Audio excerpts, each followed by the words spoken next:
Selamat malam, The Nation Fest.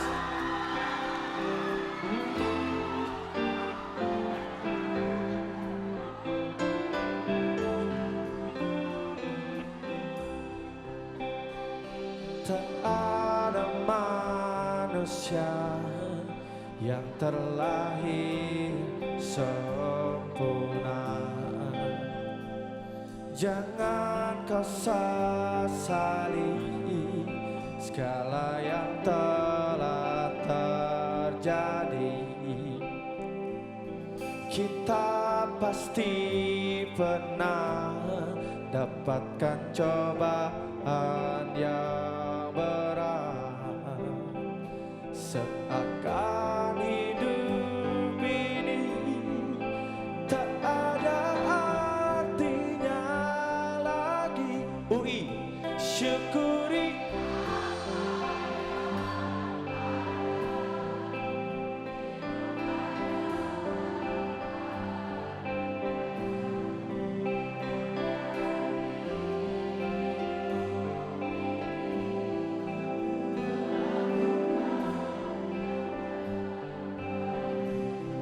Tepuk tangan buat The Nation Fest, malam ini keren banget.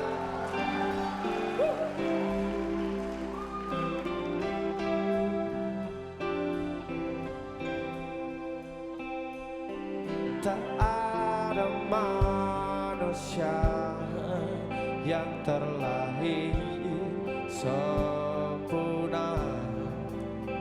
Jangan kau sesali segala yang telah terjadi. Semua syukuri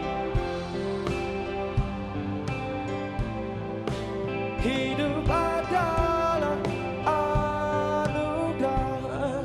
Tetap jalani hidup ini, melakukan yang terbaik. Tuhan pastikan menunjukkan kebesaran dan kuasanya bagi hambanya yang sabar dan tak kenal putus asa.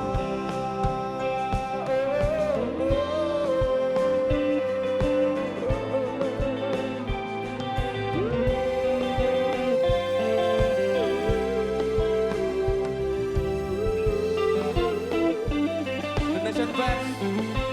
Semuanya bilang jangan keras sama-sama yang keras ya. Siap.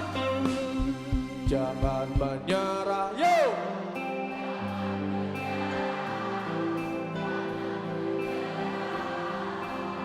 Anak muda harus lebih semangat yuk. Jangan.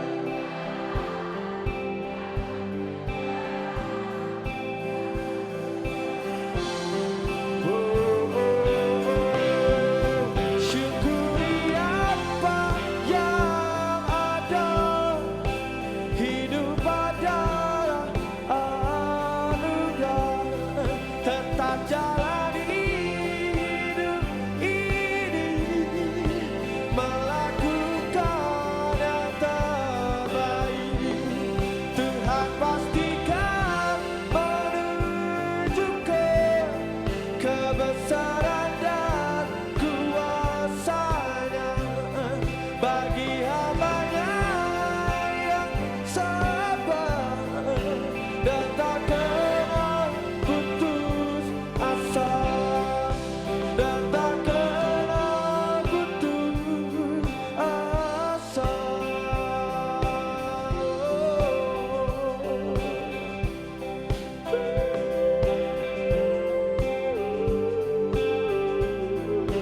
Dan tak kenal putus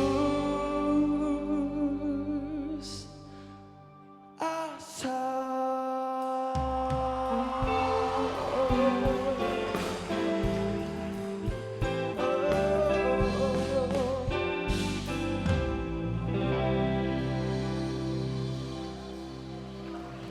Terima kasih.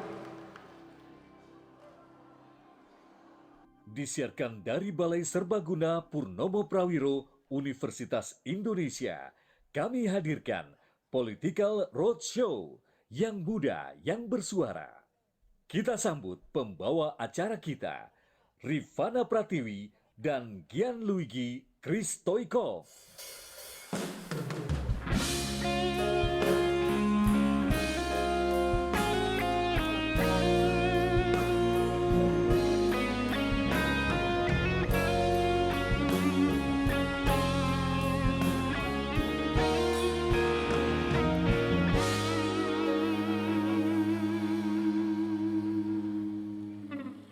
Selamat malam, Balai Purnomo Prawiro Universitas Indonesia.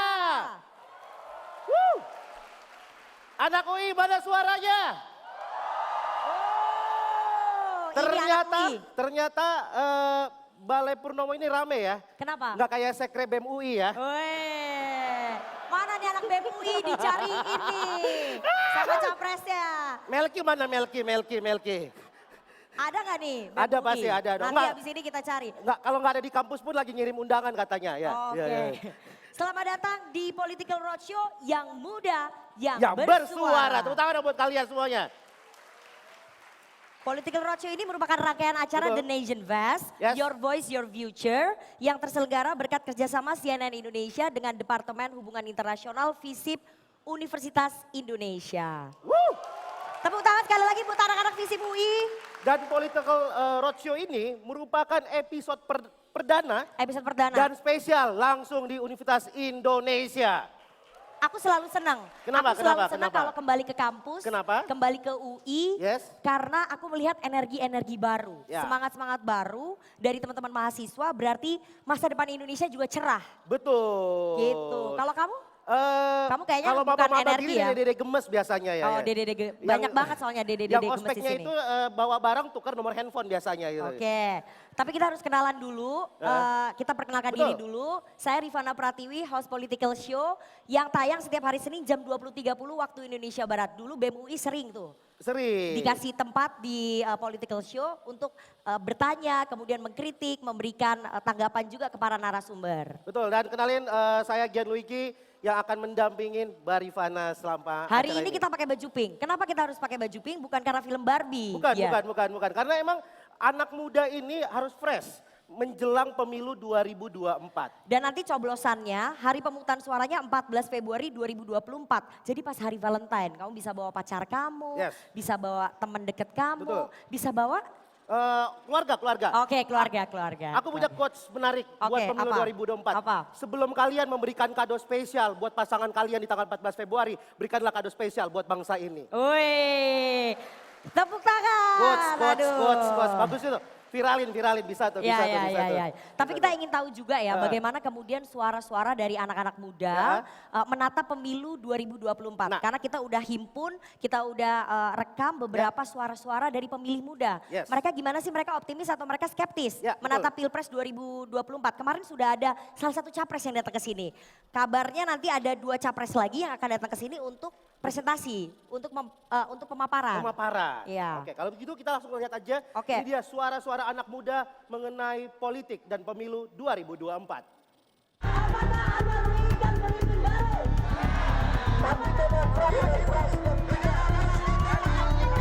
Penting dong, karena kan kita secara data ada 61%, jadi kehadiran anak muda di TPS itu akan mempengaruhi dan menentukan nasib negara kita ke depan. Ideologi yang ada di partai itu udah agak mudar ya, udah nggak ada lagi yang nasionalis, agamis. Karena sekarang PNN itu yang penting saya ngedapetin banyak suara dari masyarakat. Dari segi pencalonan saja ada ambang batas 20% yang menghalangi potensi orang-orang yang sebenarnya bisa maju tapi terhalang oleh threshold tersebut. Lalu dalam prosesnya tentu untuk mencapai 20% partai-partai harus beberapa bahkan kawin paksa. Merasa apapun yang saya kasih ataupun apa yang saya aspirasikan itu ya saya nganggapnya kayak suara yang cuma bicara aja tanpa tersalurkan ke atas. Semua partai politik memberikan ruang untuk anak muda.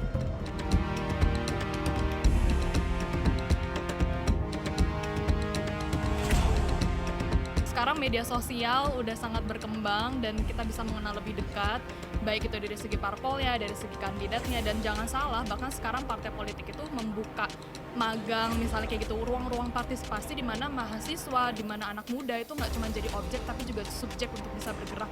Tapi yang paling gampang sebenarnya yang buat kita akses adalah Instagram sama TikTok. Kenapa aku nyoblos? Karena ya itu kan hak aku ya, hak aku sebagai salah satu warga negara Indonesia gitu yang sudah berusia 17 tahun ke atas, dan aku punya hak untuk memberikan suara aku, dan aku juga memberikan kesempatan untuk baca pres yang nanti kepilih, siapa tahu mereka bisa merealisasikan aspirasi politik mereka yang sudah mereka gaungkan di kampanye-kampanye mereka. Yes. Nah itu tadi suara-suara anak muda di Ya. pemilu 2024. Gian kalau kita dengerin tadi bahwa sekarang ini anak-anak muda banyak banget yang sudah melek politik. Betul. Mereka bisa melihat rekam jejak dari para politisi yang mungkin pencitraannya di depan apa, Yes. kemudian di belakang ngerjain apa Betul. melalui media sosial Betul. kayak Instagram, TikTok, Betul. YouTube. Jadi itu bisa kelihatan. Yang menarik dari pemilu 2024 adalah semua calon-calonnya nanti itu pasti udah pakai media sosial. Ya. Gampang banget diakses untuk mengetahui rekam jejaknya juga, gimmick-gimmick politiknya, siapa yang menyamar jadi tukang beca, siapa yang menyamar itu kan kita bisa tahu nanti. Iya, iya. Siapa Ada yang yang main benar-benar nyamar tuh, sinetron, iya, ya, ada yang iya, main sinetron, betul. ada yang ya banyak lah ya joget TikTok. Ada gitu. yang berlari-lari. Iya, iya. Larinya lari maraton. Kan nggak boleh lari maraton. Oh, ya. harus lari apa?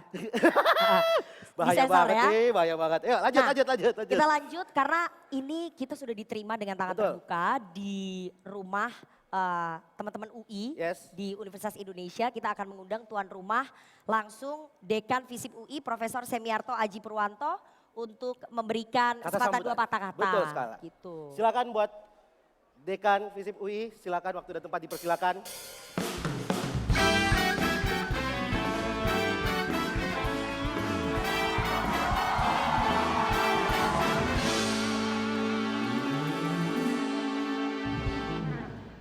Baik, selamat malam semuanya.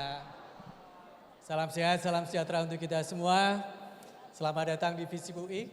Sebelum acara kita mulai, saya ingin sapa terlebih dahulu Ketua Komisi Pemilihan Umum, Bapak Hasyim Asyari, lalu Bapak Menteri Pemuda dan Olahraga, Pak Dito Aryo Tejo, juga ada Pak Gubernur Jawa Barat, Pak Ridwan Kamil, ada Pak Dirjen Otonomi Daerah, Kementerian Dalam Negeri, Pak Akmal Malik.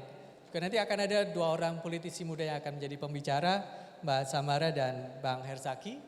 Teman-teman pimpinan departemen, program studi, dan pimpinan fakultas yang lain, juga para mahasiswa semua. Hari ini kita berada di dalam satu acara yang sangat penting, acara yang terkait dengan pendidikan politik. Tidak cuma kita melakukan pendidikan di kelas, tapi pendidikan langsung. Belajar dari para tokoh pengambil keputusan dan aktor-aktor politik yang ada di Indonesia. Secara khusus untuk anak-anak muda ya, terutama teman-teman yang merupakan first voter, orang yang baru pertama kali memilih. Kita ingin mendapatkan gambaran betapa pentingnya pemilu kali ini ya. Jadi penting untuk kemudian kita bisa memantapkan diri menjadi pemilih yang bertanggung jawab. Nah, ini acara dilakukan kerjasama Departemen HI Visip Universitas Indonesia dengan CNN. Kenapa kemudian menjadi urusannya HI? Ya, kita paham bahwa pemilu itu bukan urusan dalam negeri saja, bukan sekedar persoalan memilih presiden, memilih kepala daerah, tetapi ini menentukan nahkoda ke arah mana negara ini nanti akan dilajukan. Saya sambut sekali lagi, saya dengan gembira menerima undangan, ajakan untuk kemudian kita berdiskusi dan kita akan menikmati kuliah talk show bersama para narasumber yang paling kompeten di negeri ini. Selamat menikmati.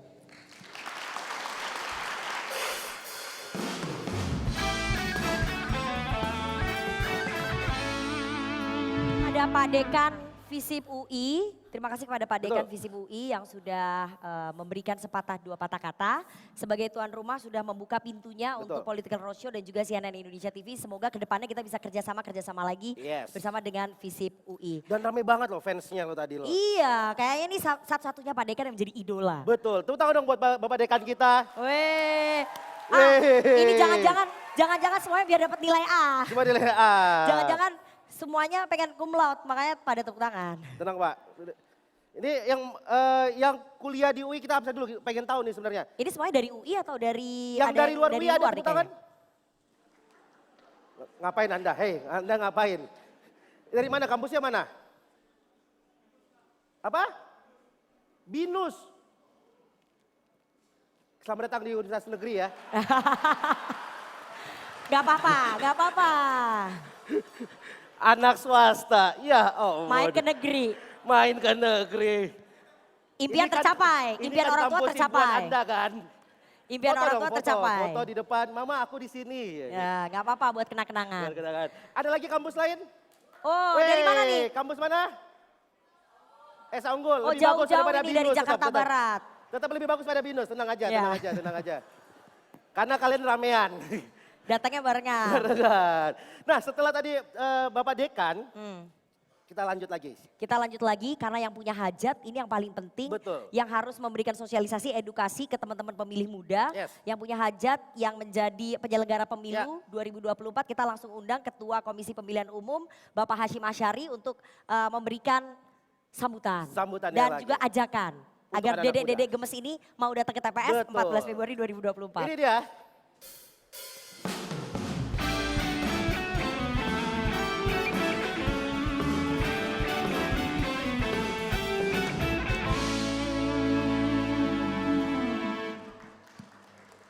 Assalamualaikum warahmatullahi wabarakatuh. Selamat sore, saudara sekalian, Pak Dekan yang saya hormati.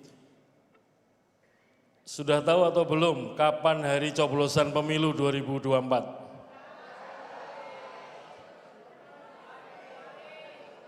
Sudah tahu? Hari apa? Nah, jadi dijawab yang ditanya ya. Sudah tahu hari apa? Hari Rebo. Tanggal berapa?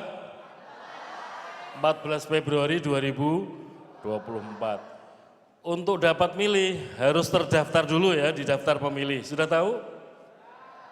Nah sekarang yang bawa gadget coba dibuka, diakses, cek dptonline.kpu.go.id. Saya ulangi ya, cek dptonline.kpu.go.id.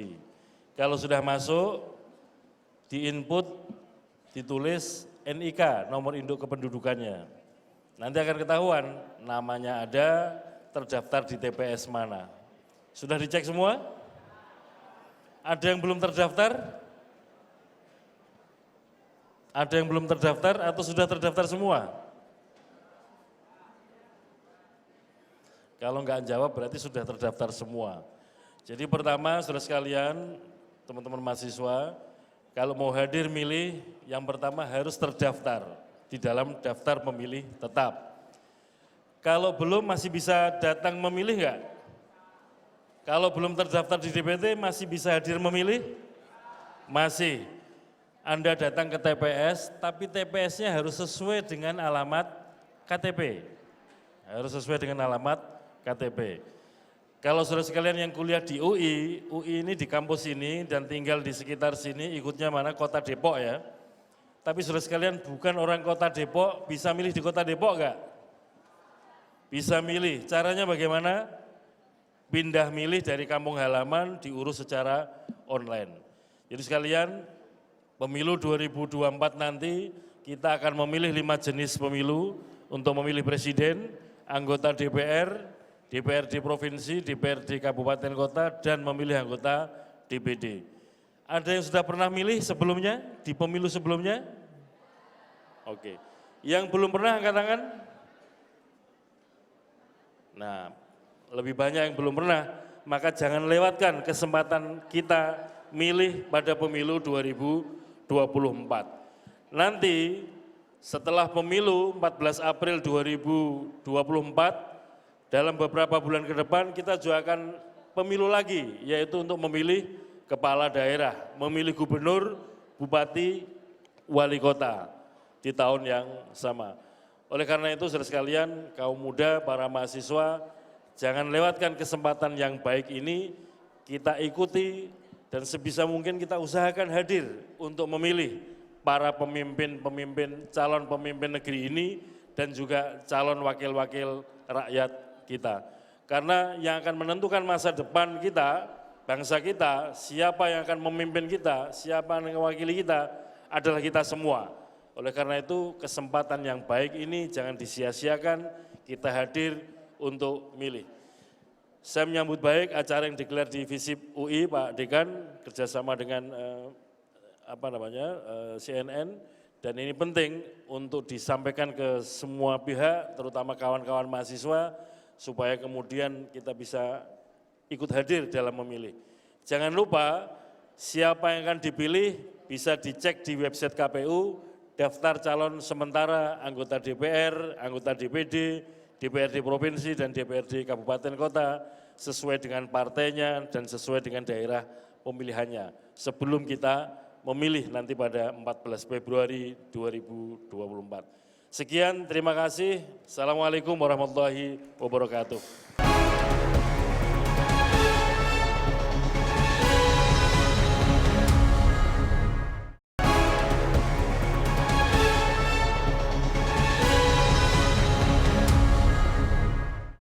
Tadi openingnya kita udah dengar Rian Demasif. Rian Demasif. Kali ini Rian Demasif akan nyanyi lagi, tapi boleh request katanya. Maksudnya gimana? Ada yang mau request lagu? Apa? Coba? Cinta ini membunuhku. Apa? Oke, diam tanpa kata. Diam tanpa kata yang di belakang. Besok nonton konsernya Demasif aja ya, kalau kayak gitu. Ada yang mau request rungkat? Cinta ini membunuhku, cinta ini membunuhku. Oke, langsung saja kita. Langsung saja kita undang Rian Demasif. Cinta ini membunuhku. Yuk.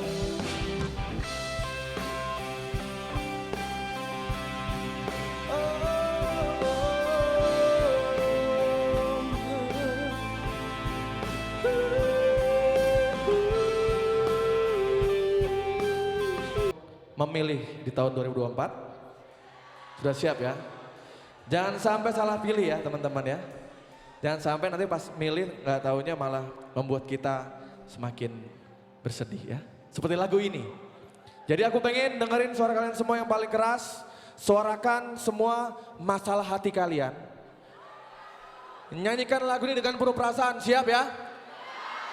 Hati ini meyakinkan.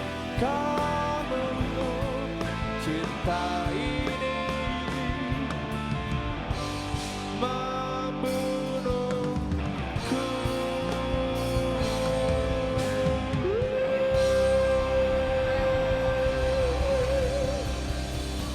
Terima kasih. Sekali lagi tepuk tangan untuk Rian Demasif.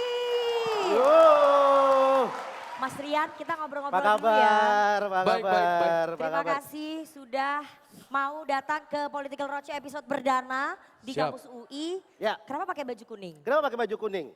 Kan UI biasanya kan kuning kan? Oh. Aku pikir yang lain. Iya. Kalau misalnya dikasih kesempatan kuliah di UI mau pilih jurusan apa? Jurusan Fakultas Hukum sebenarnya. Hukum. Sama. Ya pengennya gitu. Karena kalau di industri musik tuh penting banget ya kita tahu apa isi kontrak dan lain-lain. Jadi kayaknya pentingnya sih hukum. Hukum. Kayaknya. Ada anak hukum? Ada anak hukum? Ada. Oh, nggak ada. Tapi HI, sayangnya, internasional. saya nggak pernah kuliah. Sampai sekarang belum pernah kuliah. Oh, nggak pernah kuliah tapi nggak apa-apa, kan udah datang ke UI. Iya. Nanti mungkin bisa difoto kirim ke orang tua. Betul. Tapi kalau untuk Rian, melihat pemilu 2024, seberapa penting sih menurut seorang Rian tentang anak muda berpartisipasi terhadap pemilu 2024? Waduh, penting banget ya. Jujur, mungkin 15 tahun yang lalu gue termasuk orang yang agak sedikit apatis ya dengan politik. Tapi mulai kesini, mungkin 10 tahun belakangan ini lah, sudah mulai melihat arah politik itu mau kemana. Terus ternyata penting sekali ya anak muda itu melek politik itu penting banget. Oke. Tapi Mas Rian aku mau tanya ya, pas musim pemilu begini sering dapat tawaran nggak? Jadi caleg? Nah itu dia tuh. Ditawarin jadi caleg nggak? Ini kan teman-temannya banyak nih musisi-musisi ditawarin jadi caleg. Jujur banyak. Banyak ya? Banyak tapi partai apa aja? Oh nggak boleh disebut ya? Tapi banyak ya? Iya banyak tapi memang aku jawabnya, aku memang mau fokus di musik aja lah. Karena kayaknya lebih banyak teman-teman yang lebih paham politik lah daripada saya. Nah mungkin buat teman-teman yang musisi yang sudah masuk ke sana, mungkin pesan dari Mas Rian sebagai teman nih, sesama musisi nih, bagi teman-teman yang udah masuk ke dunia politik, pesannya apa? Ya dalam berbagai profesi kan kita harus mencintai apa yang kita kerjakan ya. Ya. Seperti saya juga suka sama musik, ya saya emang cinta sama musik gitu. Jadi ketika teman-teman musisi atau artis memilih menjadi politisi ya dia harus benar-benar mencintai pekerjaannya dia yang nantinya akan diemban dan harus amanah sih. Harus Oke. aman. Sekarang Gitu. teman-temannya yang udah jadi musisi kemudian jadi politisi amanah-amanah nggak? Nah itu saya nggak tahu. Susah ya. ya? Susah ya jawabnya. jawabannya ya. Jawabannya soalnya dijawab salah nggak dijawab juga salah. Dijawab temen, nggak Nggak dijawab dijawab. juga salah kan? Mungkin amanah kali ya mungkin ya. Amanah. Mungkin. Amanah ya, mungkin Baik ya, banget ya. mungkin. Baik Mungkin. banget ya Mas Rian ya. Baik, Padahal mungkin baik. dalam hatinya enggak gitu ya. Ya, Tapi tepuk ini tangan dong pada- buat Rian, Tapi Masif. terakhir aku mau tanya, Ya. pas Oh, musim masih ada. kampanye kayak gini banyak gak tawaran? Tawaran apa? Manggung Tawaran di kampanye, manggung di acara-acara kampanye, Kampanye. acara-acara bikin partai apa, gitu. bikin lagu atau apa itu ya banyak juga sih. Banyak Ya, juga ya. ya, jadi lumayan Makanya musisi juga dapat berkah. Penting juga kita tahu arah politik kita mau kemana gitu. Oh. Udah punya pilihan? Ah, Udah punya pilihan dong? ya pasti setiap Sekarang pemilu udah pasti punya ada. pilihan ya? Setiap pemilu Sekarang pasti udah ada. punya pilihan tapi gak boleh diomongin. Harusnya nanti ada, ngomongnya. Harusnya ada ya, harusnya ada ya, harusnya ada. Nanti disampaikan di TPS 14 Betul, Februari di, betul. di bilik suara aja nanti. Bilik suara Ya. dicoblos pilihannya. Betul. Iya, nanti kita ngobrol-ngobrol lagi. Terima kasih banget Mas Rian Terima Demasif. kasih, terima Akan kasih. ada penampilan spesial nanti Rian Demasif dengan misteri guest kita. Misteri guest kita, itu dia tuh. Silakan Mas silakan, Rian, istirahat dulu. silakan. Terima kasih dan kita akan Ih, langsung masuk ya ke puncak acara kita pada malam hari ini. Betul. Kita akan mengundang narasumber-narasumber kita yang hebat-hebat. Saya akan panggil satu persatu. Narasumber yang pertama ada Menteri Pemuda dan Olahraga Republik Indonesia sekaligus alumni Universitas Indonesia. Ini pasti teman-teman UI harusnya bangga, umur 32 tahun. Jadi Menpora, kita langsung panggil Menpora RI Aryo Bimo Nandito Aryo Tejo.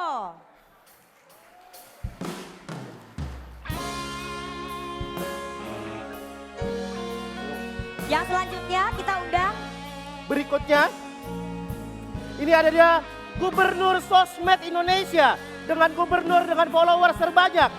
Gubernur Jawa Barat, ini dia Kang Emil.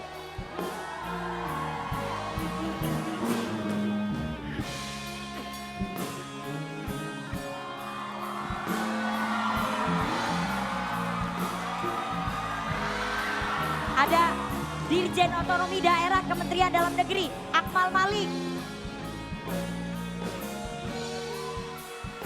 Ada politikus muda Partai Demokrat yang juga alumni HIUI, Herzaki Mahendra Putra.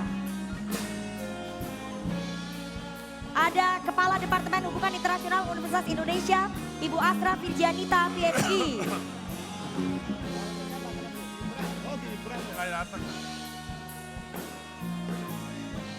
Oke. Silakan Pak. Hah? Kepala Ya. Departemen Hubungan Internasional Universitas Indonesia, Ibu Astra Virgianita, PhD. Wah, fansnya banyak ini. Ibu Astra kemana ya? Silakan bapak-bapak dan juga Mbak Samara duduk. Silakan. Ini bolehlah bawa tas gini ya. Oke. Ini Kepala Departemen Hubungan Internasional Universitas Indonesia, Ibu Astra. Kita tunggu ya Ibu ya. Ya. Di sini ya, karena banyak banget fansnya nih teman-teman mahasiswa. Betul. Wah, ini supaya dapat nilai A sekali lagi. Supaya dapat nilai A. Itu Kita cara melihat untuk ini dapat nilai A. narasumber-narasumber kita yang muda-muda. Muda-muda dan ini menjadi tokoh yang menjadi idola para anak muda di era sekarang ini. Iya, kita langsung aja yang pertama karena dialognya udah ditungguin dari tadi, Mas Menpora. Mas Menpora ini panggilannya Mas Men. Mas Men. Banyak banget ya, banyak banget fansnya nih. Coba Junior, mungkin bisa- FAUI 2008. oke. FAUI. Langsung Mas Menpora, sebagai Kementerian Pemuda dan Olahraga yang menggawangi anak muda, apa sebetulnya yang menjadi concern anak muda di pemilu 2024? Udah dihimpun mungkin sama tim Kemenpora. Concernnya apa? Concern anak muda, saya yakin pasti anak muda ingin pemimpin selanjutnya ini yang bisa meningkatkan kesejahteraan dan kehidupan taraf anak muda. Setuju nggak? Setuju. Yang pasti lapangan pekerjaan. Oke. Setuju? Wirausaha lebih mudah. Dan juga pasti ingin yang pemimpin yang bebas korupsi. Oke, itu udah ada kira-kira pilihannya Mas Menpora. Saya sebagai Menpora apa sebagai kader partai? Sebagai Menpora dong, tapi nggak boleh disebut di sini. Nggak boleh disebut di sini. Sebagai Menpora, sebagai Menpora. Sebagai Menpora, tapi nggak boleh disebut di sini. Tapi program-program dari Kemenpora yang kemudian diberikan untuk para pemilih muda di 2024 ini apa aja? Ya, memang kita sebagai Kemenpora memiliki tanggung jawab buat mendorong seluruh pemilih pemula dan pemilih muda ini untuk bisa teredukasi politik dan datang ke TPS. Dan itu kita ditugaskan oleh pemerintah bekerja sama dengan KPU.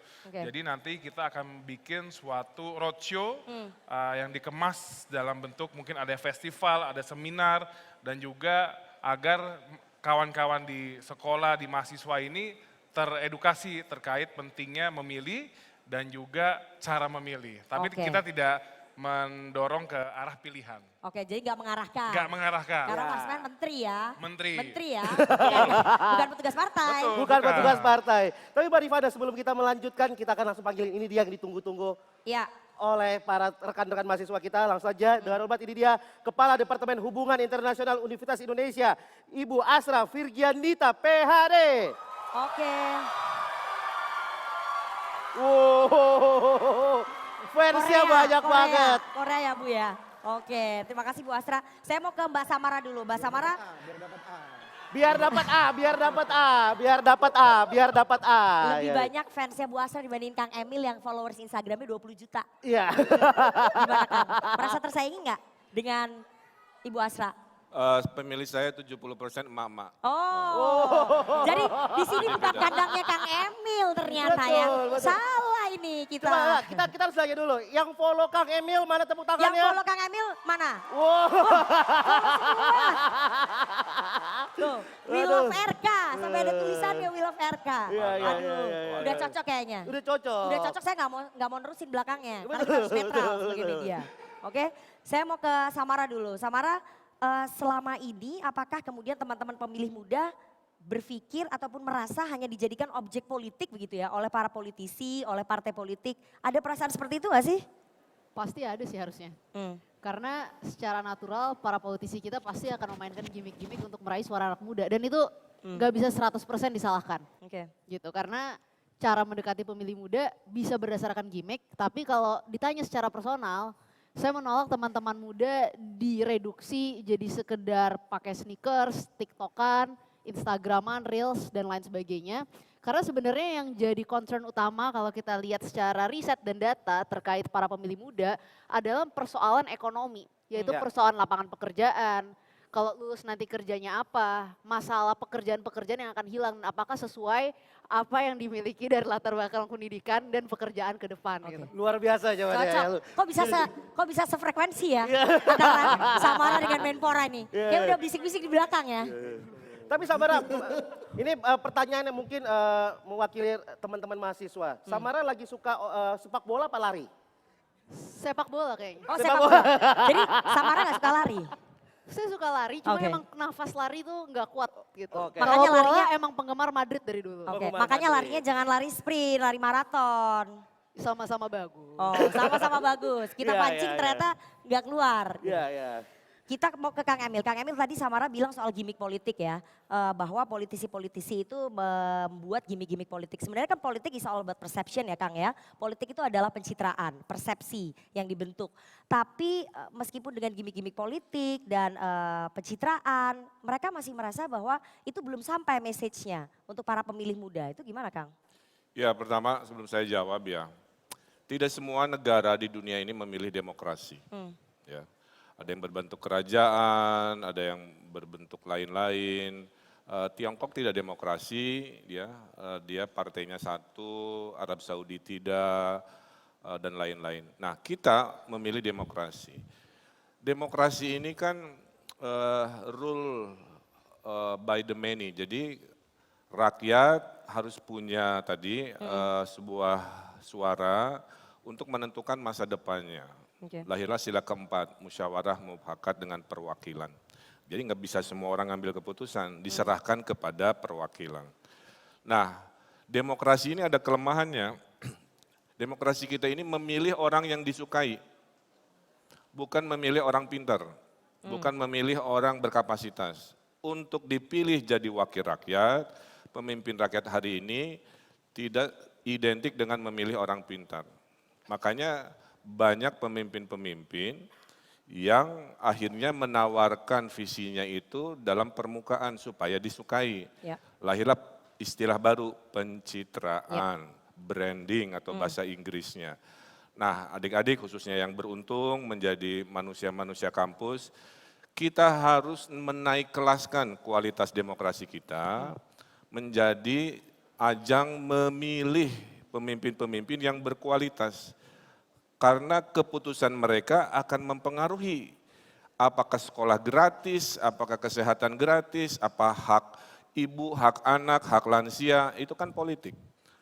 Politik itu kan kurang lebih sebuah sistem yang kita lakukan untuk menentukan masa depan, termasuk apakah skripsi tidak skripsi. Ya. Lagi ragu. Sekarang lagi jadi polemik Nah, tuh, itu Kang. kan politik juga keputusan yang dititipkan kepada negara, ya. Negaranya berbentuk presiden, menteri, gubernur dan lain sebagainya. Jadi poin saya, satu, please jangan apatis, ya. 2024 ada surveinya dari 110-120-an pemilih muda yang peduli politik ternyata kurang dari 20% dan ini menyedihkan. Nah, mudah-mudahan mari ikut ya tahun depan berpartisipasi menentukan langkah. Ingat, tujuan bernegara itu hanya dua. Samara dan Mas Dito baru meng-highlight satu. Tujuan bernegara itu hanya dua. Satu, mencari keadilan, dua, kemakmuran. Maka disebut adil makmur. Ya, keadilan terhadap kesehatan, gender, dan sebagainya. Makmur tadi lapangan pekerjaan, ekonomi, dan sebagainya. Kita doakan ya, Indonesia yang sekarang ekonominya ranking 16, G20, yang katanya 2045 ranking 4, juga harus menjadi negara adidaya itu bersamaan dengan keadilan-keadilan yang harus terus kita perjuangkan. Dan itu terjadinya hanya dalam kontestasi politik dan mudah-mudahan terpilih tadi orang-orang hebat. Siapapun yang jadi presiden, gubernur, wali kota udah ada garis tangannya. Jadi pesan saya, kita fastabihul khairat campaign. Jadi berkampanyelah dalam kebaikan, nggak usah ada black campaign, nggak usah ada jelek-jelekin lawan. Kalau itu terjadi, kita naik kelas, demokrasi yang mahal ini menghasilkan sebuah kualitas yang luar biasa menuju Indonesia yang makin keren, makin maju, makin juara. Oke, itu tadi panjang banget ya Kang Emil, tapi langsung message-nya itu sampai begitu ya. Latihan kampanye nih. Apa? Oh, latihan kampanye. Mengakui, saya tadi mau ngomong tapi gak enak. Gitu. Tapi Kang Emil, program-programnya apa sih yang udah dibuat oleh Kang Emil sebagai Gubernur Jawa Barat yang menyasar ke teman-teman pemilih muda? Waduh, banyak banget. Izinkan saya sebut 5 aja ya. Pertama, kami menghadirkan program masa depan namanya Petani Milenial. Di era post-Covid, di era revolusi digital, kita bisa tinggal di mana saja, mendapatkan income Jakarta. Maka petani milenial yang saya sudah wisuda 6 ribuan, itu tinggalnya di desa, rezeki Jakarta, bisnisnya mendunia. 1. 2, saya melatih kepemimpinan anak muda Mas Dito. Ya. Yaitu tiap minggu ajudan saya berbeda-beda. Dari seluruh Nusantara diseleksi, sehingga tiap minggu ajudan saya ada yang dari Papua, dari Kalimantan, ada yang disabilitas juga. Mereka melihat langsung bagaimana kepemimpinan in action. Ya. Yang ketiga ada program Patriot Desa, lulusan-lulusan universitas saya bayar, saya kirim ke desa, tugasnya hanya satu, membuat bisnis di desa. Alhamdulillah 5 ribuan bisnis lahir selama 5 tahun, kemudian ada beasiswa sampai S3, ada Jabar Innovation Fellowship, yaitu orang-orang saya suruh masuk ke dinas-dinas, mereformasi birokrasi dan lain-lain. Lumayan banyak, tapi intinya apa? Karena pemimpin yang baik adalah pemimpin yang menyiapkan pemimpin-pemimpin berikutnya. Oke, udah siap kayaknya visi misinya menatap Pilpres 2024 ya Kang ya? Udah komplit ya visi misinya ya, CV-nya ya. Tinggal menunggu di Pinang aja ya. Gitu ya Kang ya. Mungkin nanti bisa izin dulu sama Pak Menpora yang satu partai. Satu partai. Oke, kita langsung ke Dirjen Oda Kementerian Dalam Negeri Pak Akmal Malik. Pak Akmal Malik, ini kan nanti pada bulan September, kemudian bulan-bulan berikutnya akan ada beberapa pejabat kepala daerah ya. Yang akan ditugaskan di beberapa provinsi. Salah satunya di Provinsi Jawa Barat juga, kemudian Provinsi Jawa Tengah. Nanti menjelang pemilu 2024 bagaimana kemudian memastikan bahwa PJ-PJ kepala daerah ini bisa mensosialisasikan dan mendorong agar pemilih muda mau datang ke TPS? Begini Mbak Nana, PJ ini hadir kan merupakan komitmen politik. Kita akan melaksanakan pilkada serentak nanti tahun 2024. Ya, artinya ada beberapa daerah yang terjadi kekosongan. Contoh sampai dengan hari ini sudah ada 105 gubernur, bupati dan wali kota yang diisi oleh pejabat. Ya, kemudian September ini ada 85 kita isi lagi. Diperkirakan nanti sampai dengan November 2020, Desember 2023 ada kurang lebih 270 ya daerah provinsi, 17 provinsi dan 100 sekian bupati dan wali kota yang juga akan diisi oleh pejabat. Mereka hadir itu adalah untuk mengisi kekosongan pertama itu ya. Dan ada kesempatan bagi teman-teman PJ ini karena mereka itu tidak dibebani oleh, mohon maaf ya Kang Emil, beban-beban politik, biaya politik, janji-janji politik. Ini adalah kesempatan bagi PJ itu untuk melaksanakan pelayanan publik secara tepat. Nah, ini ada juga kenapa kami berikan arahan Pak Menteri berkali-kali, tolong para PJ, Anda hadir untuk memastikan pelayanan publik itu berjalan dengan baik. Nah, untuk generasi muda, saya katakan, mohon maaf Kang Emil ya, produk-produk politik pasti akan menghadirkan janji-janji. Karena mereka harus berjanji biar menang, kalau menang ya harus janji dong gitu kan. Nah sementara PJ nggak perlu janji. Tugas mereka adalah memastikan bahwasanya pelayanan publik yang mereka berikan itu betul-betul memberikan kesejahteraan bagi masyarakat. Seluruh kebutuhan masyarakat terpenuhi, termasuk generasi muda. Makanya PJ jangan janji. PJ itu Anda harus memberikan bukti dan menghadirkan data. Karena mohon maaf, generasi muda adalah pemilih-pemilih yang rasional. Mereka tidak akan mau lagi tergoda retorika yang biasa, tetapi mereka butuh data. Jadi skeptis yang mungkin muncul di generasi muda adalah dijawab oleh PJ ini dengan menghadirkan pelayanan dengan data yang kuat.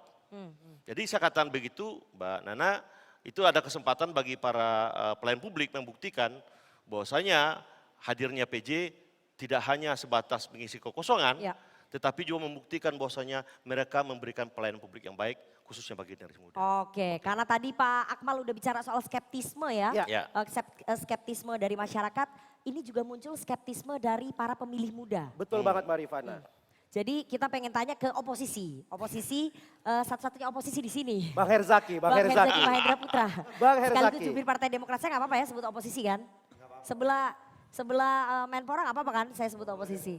Oke. Iya, oposisi. Kemana aja Pak Menteri selama ini?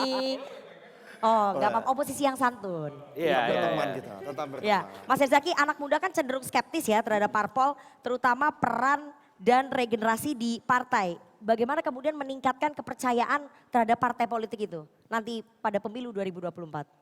Ya, tadi saya pikir ya setelah iklan yang satu ini ternyata langsung ya. Langsung. Durasi soalnya. Iklannya nanti pas on air kita isi. Suka begitu nih Mbak Rifana. Oke, makasih. Jadi kalau misalnya kita bagaimana mengajak teman-teman ya, teman-teman muda ini kalau saya sederhana kita. Bagaimana partisipasi.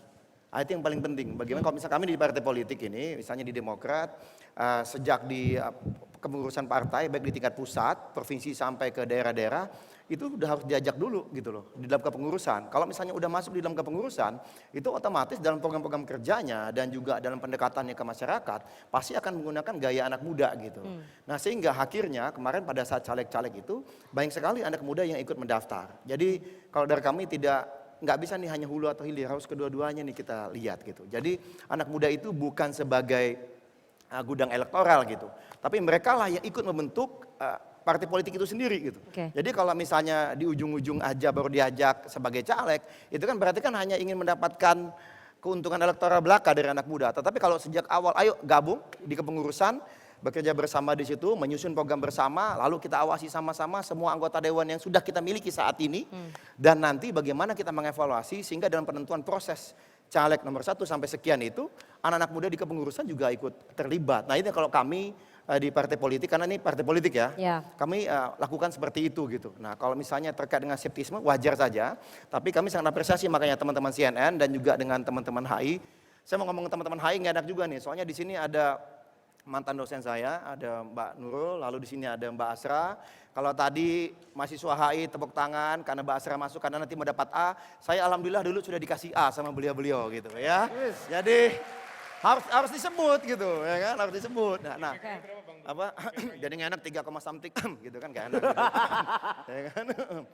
Ya, kira-kira seperti itu. Kalau yang bisa kami lakukan, ya kita dari dalam dulu. Karena partai politik nggak bisa hanya menyuruh, ayo anak muda kita perbaiki. Jadi harus mulai dari proses di dari awal dalam, ya. karena SDM Jangan ini mau sangat hanya penting. cuma dicalekin aja. Oh nggak bisa, harus dari awal. Tapi kebanyakan partai-partai politik rata-rata kayak gitu. Ambil anak-anak muda, beberapa influencer, kemudian selebgram yang udah populer, kemudian dicalekin. Rata-rata kayak gitu. Partai Anda nggak kayak gitu? Oh enggak, kalau Demokrat dan Golkar setahu saya enggak gitu. PSI juga enggak gitu. Nanti ya kita kan? cek di Karena ada DCB. 3 nih kan. Kalau yang lain saya no komen gitu ya. Ini Ya kan, no comment, Udah bukan PSI lagi. Ini udah bukan politisi PSI pasar lagi. bebas. Oh my God, Udah salah. bukan PSI Ini lagi. politisi pasar bebas ini. Mohon maaf ya, mohon maaf. Teman-teman Oh PSI udah mohon resmi? maaf. Oh udah resmi ya? Oh ini gimana? Bukan, belum. bukan ya. Samara kan lagi free transfer. Jadi sekarang saya mau tanya, Mbak Samara politisi pasar bebas? Pasti di pasar bebas. Politisi freelance. Oh, Freelance, politisi freelance, Jadi freelance. bisa di partai mana aja ya magang ya? betul. Oke, Mas Dito, banyak yang skeptis tentang partai politik dan juga pilpres. Terutama untuk partai politik kalau bukan anak siapa-siapa tuh nggak bisa jadi someone di partai politik. Jawaban Anda kayak gimana? Sebagai Menpora, sebagai kader Ya partai. siapa aja nih, sebagai siapa aja. Dari tadi sebagai Menpora, sebagai bener, kader. tapi bener. Anda itu petugas partai, tahu nggak? Anda petugas Kalau partai, Anda sebagai harus menteri ingat. loyalitas saya ke negara dong. Oke. Jadi sebagai kader nih ya. Ya sebagai Saya kader. jawab sebagai Terserah, kader nih. terserah. Terus. Kalau di partai saya bisa menjamin, mungkin saya jelasin dikit ke adik-adik. Kalau Partai Golkar mungkin adalah partai yang tua, paling besar, antrian banyak dan pada bilang itu partai paling mahal. Iya. Tapi kalau di partai kami, yang namanya anak muda itu saya jamin tidak anak muda saja, tapi seluruh lapisan orang diberikan kesempatan yang sama.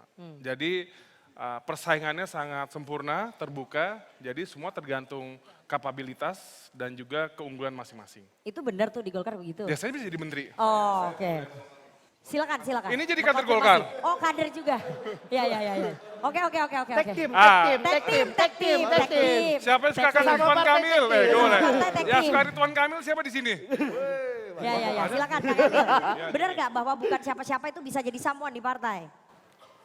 Gini, tidak ada yang tidak mungkin satu. Ya, manjada wajada, siapa yang ada kemauan, insya Allah ada jalan. Saya bicara sebagai kader dulu ya. Iya. Kenapa harus di-highlight sih Kang? Enggak, karena dimensinya Kang, saya jadi sekarang bicara sebagai kader Golkar. Ya. Oke. Jadi tugas partai politik itu sebenarnya ada 3 adik-adik ya. Cuman direduksi jadi 1. 1, kontestasi kekuasaan yang kita bicarakan sekarang. Seolah-olah partai politik hanya urusan perebutan kekuasaan. Iya. Harusnya ada 2 fungsi lagi. 1, melatih pendidikan demokrasi kepada masyarakat. Supaya melek terhadap hak dan kewajiban. Supaya fight terhadap, nah Golkar itu punya namanya Golkar Institute. Sekolah pendidikan politik, nggak harus kader. Supaya anak-anak muda bisa masuk ke politik tanpa harus selalu politik praktis. Fungsi yang ketiga yaitu pelayan publik. Ya. Nggak harus kementerian yang melayani publik. Individu, yayasan, komunitas, dan masuk partai politik. Makanya Golkar punya namanya Yellow Clinic. Punya 12 rumah sakit kecil melayani masyarakat tanpa harus menjadi institusi khusus. Jadi itulah yang kita cari ya, sebuah kehidupan. Semua orang berpartisipasi dan saya berharap semua partai politik tidak mereduksi fungsinya tadi. Ya. Hanya sekadar 5 tahun sekali hadir, minta di coblos-coblos, padahal ada fungsi-fungsi lain yang harus diperlihatkan. Nah partai yang Pak Menteri ini dan saya melakukan itu. Ya mudah-mudahan diterima di masyarakat. Oke, cinta banget kayaknya sama partai baru. Cinta banget. Semoga cinta selamanya ya Kang. Jawaban yang keren dari Wakil Ketua Umum pemenangan pemilu Pilpres Golkar. Oke. Terakhir nih kita pengen ke Bu Asra. Bu Asra Prabowo Subianto. melihat kecenderungan, kemudian melihat kekritisan dari teman-teman pemilih muda, mahasiswa ya, terutama mereka kan rata-rata tuh kalau kritis di media sosial. Bagaimana kemudian melihat nanti para pemilih muda menatap pemilu 2024? Ya, kalau kita lihat sih sekarang perkembangannya menurut saya positif ya. Yang namanya medsos memberikan efek positif tergantung kontennya ini. Partai politik ngasih konten apa gitu ya. Jadi kalau partai politik memberikan konten yang pendidikan tentu akan sangat bermanfaat bagi mahasiswa untuk bisa memahami dan kemudian menentukan pilihan dan mendorong mereka untuk kemudian memilih gitu. Kritisnya menurut saya akan mendorong mereka menjadi lebih punya keinginan untuk berpartisipasi dalam pemilu ya. Namun kalau kita lihat hasil survei-survei yang dilakukan nampaknya ada kecenderungan positif untuk jumlah pemilih pemuda ya. Dan saya kira acara hari ini pun juga akan berharap akan mampu mendorong ya partisipasi pemuda untuk bisa berpartisipasi dalam pemilu. Tapi yang namanya partisipasi politik tidak hanya pemilu ya. Banyak hal yang bisa dilakukan oleh mahasiswa untuk kemudian atau pemuda untuk kemudian terlibat di dalam yang namanya partisipasi politik gitu. Nah ini yang kemudian harus juga dimaknai secara lebih luas gitu ya. Walaupun hari ini mungkin tujuannya election ya. Tapi partisipasi politik itu luas dan banyak ruang bagi mahasiswa untuk bisa atau pemuda itu untuk bisa terlibat di dalamnya. Dan gak hanya di Indonesia, di negara-negara lain yang namanya medsos tuh berguna banget. Dipakai banget buat untuk kegiatan-kegiatan politik. Jadi bukan di Indonesia fenomenanya, di Filipina juga sama, di negara-negara juga sama. Jadi menurut saya ini suatu fenomena di mana ruangnya kita lihat secara positif. Dan kemudian kami berharap tentunya partai-partai juga menggunakan ini secara positif. Memberikan pendidikan yang benar-benar substansi, tidak sekedar pencitraan, tidak sekedar kemudian hanya mendapat suara dan menggunakan itu sebagai prosedural ya, bukan substansinya yang dituju. Emang keren Bu Asra ini, makanya dicintai banget sama mahasiswanya. Jadi partai politik harus menggunakan media sosial dengan wise ya, bukan hanya untuk meraup suara, tapi untuk ya tadi sosialisasi program-programnya. Tapi emang nggak semua orang atau caleg-caleg atau mungkin politisi bisa memakai media sosial dengan benar. Nah, satu ini misteri guest kita adalah orang yang bisa mengubah peta politik dengan media sosialnya. Ini fenomenal banget orangnya. Ini fenomenal. Bahkan mengalahkan Kang Emil mungkin saat ini. Dia itu idola saya banget. Oh, mungkin habis ini bisa joget bareng kayaknya ya. Di saat anak muda yang lain mungkin skeptis dengan politik, sosok ini menjadi harapan. Bahkan tadi di bawah, nanti kita kasih bocoran ya. Pas kita buka polling, ada yang nanya kok nggak ada namanya. Karena dia yakin kalau ada nama dia yang menang. Kalau ada nama misteri guest ini, dia yang akan jadi Presiden 2024. Mungkin gak itu? Bahkan Presiden Amerika. Oke. Iya. Jadi itu benar ya Kang Emil ya. Jadi dia bisa nyalonin di Filipina. Bisa. Bebas negara Wakanda bahkan juga bisa. kalau nggak salah dia ingin memecahkan rekor menjadi presiden langsung 3 negara. 3 negara. Iya, Indonesia, Filipina dan Amerika. Udah langsung aja kita panggil misteri guest kita. Siapa? Langsung aja, ini dia vokalis dari Coldplay.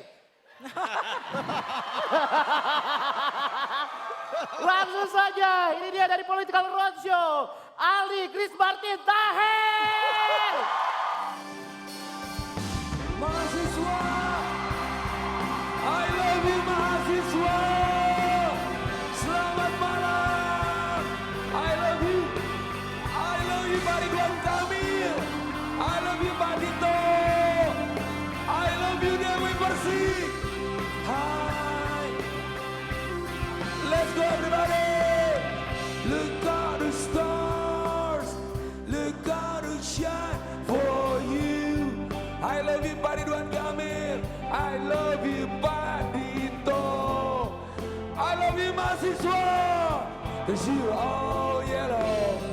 I came along, I wrote a song for you, honey, and everything you do, yeah, 'cause you're all yellow, yeah. Everybody okay? So then I took my turn, baby. I wanna take you down, yeah. 'Cause you all yellow, yeah, yeah, yeah. Everybody sing it. Oh, then it's getting more, turning to something beautiful. You know I love you so. I love you Pak Jokowi. You know I love you so. Go. Siapa Dito izin? Pak Ridwan Kamil. Semuanya. Pak Rektor, I love you. I love you Universitas Indonesia. I am the Yellow Channel. Yeah. I love you sayang. I swam across, I jumped across for you, baby, and everything you do, yeah, 'cause you're all yellow,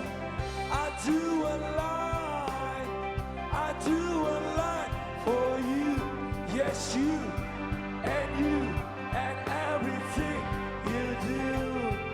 Yeah. It's you all yellow. Yeah, yeah, yeah. Everybody say it.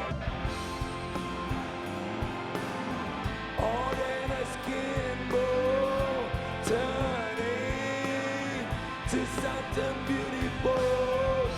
You know, for you I'll be myself. Sini, tepuk tangan buat Munaro.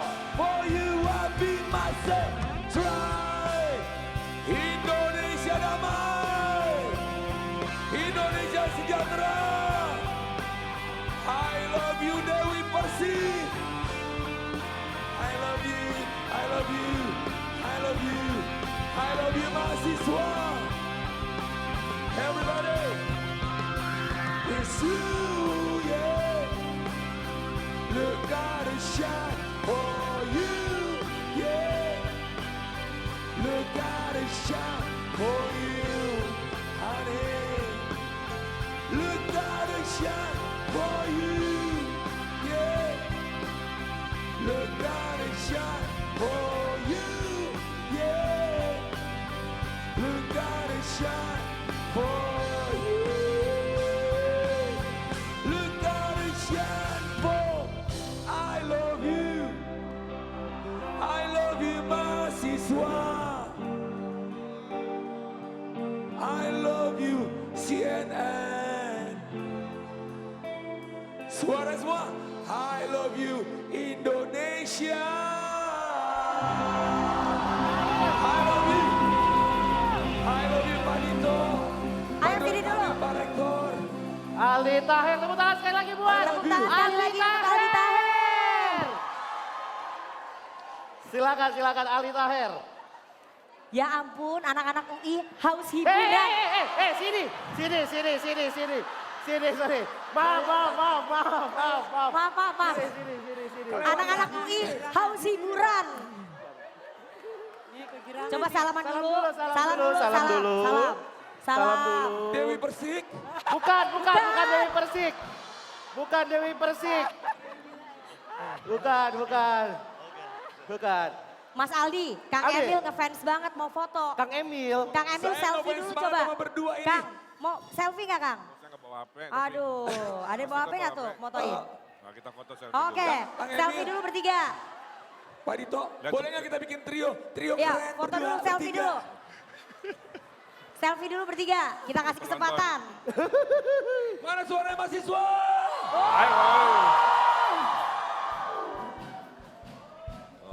Oke, udah tercapai cita-citanya Kang Bapak Emil. Gubernur sama Pak Coba kita Menteri ngobrol ini. dulu sini. Ibu Munaro, I love you. Bukan. Ini bukan Ibu Munaro. Saya Hovifa. Saya kira Munaro.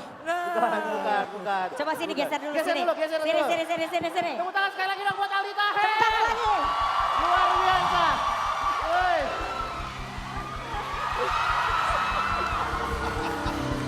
Nah, Pak, kita tanya dulu.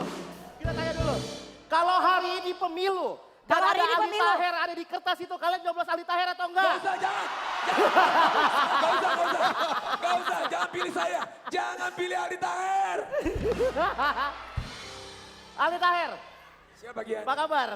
Alhamdulillah, baik. Baik ya, jadi nyalek. Bingung. Bingungnya apa? Bingung milih partai atau bingung pilih logistik? partai atau gimana? Bingung duitnya. Mbak. Emang Mbak gak bingung? Kenapa? Karena kita masih di dunia, belum di surga. Enggak. Emang drummer gak bingung? Ya. Bingung. Iya, saking bingung orang ngobrol. Cutang. Nggak, tapi aku mau nanya. Mas Aldi mau nyalek punya duit nggak? Ngapain pakai duit? Terus pakai apa? Pakai apa? Pakai cinta. Tapi katanya dicoret namanya. Katanya dicoret sama Katanya KPU. dicoret namanya sama KPU. Gak apa-apa nama dicoret. Asal jangan sampai nama kita tidak bertanggung jawab. Makasih Mas Aldi, nanti kita ketemu lagi di akhir ya. Terima kasih sekali lagi buat Aldi Chris Martin Taher. Itu fenomena politik. itu Fenomena politik. fenomena politik, gimmick politik paling laku di tahun ini. Tahun 2024 Nah, kita akan langsung masuk ini ke nanti. gimmick-gimmick politik.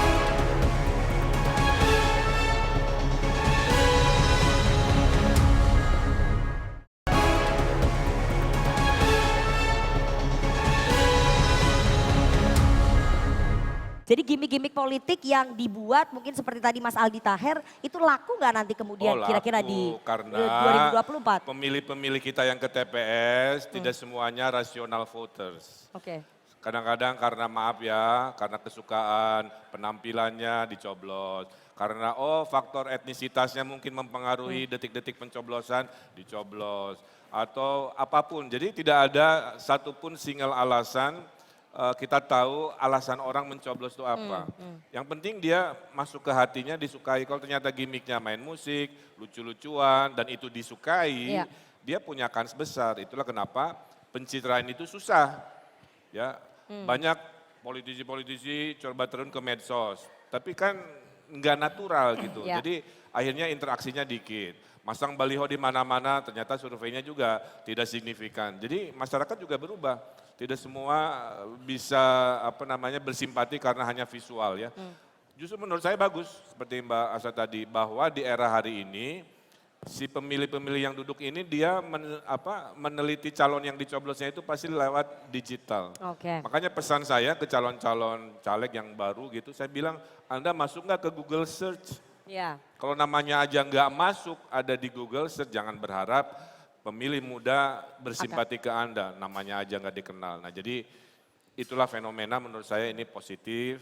Tapi tadi saya sih berharap yang terpilih adalah betul-betul yang berkualitas, berkapasitas karena akan menentukan masa depan hidup kita di masa datang. Oke, tadi Kang Emil bilang bahwa banyak politisi yang kemudian terjun untuk pencitraan menggunakan media sosial, tapi nggak semuanya berhasil. Tapi saya ingin tanya ke Menpora, Mas Menteri, bagaimana kemudian Kementerian Pemuda dan Olahraga membuat medsos itu bisa menjaring para pemilih muda supaya tepat sasaran nanti pada pemilu 2024? Ya mungkin nanti kita akan mengklasifikasi ya, karena kan sebenarnya taste anak muda itu tidak semata-mata semuanya pop culture gitu. Mungkin anak muda yang di perkotaan dengan anak muda yang di rural, ada yang di pedesaan, ada yang di kawasan hutan kan beda semua. Jadi itulah yang akan kita formulasikan bersama dengan KPU bagaimana memastikan yang kita grab itu tidak hanya yang di perkotaan, tapi di seluruh daerah.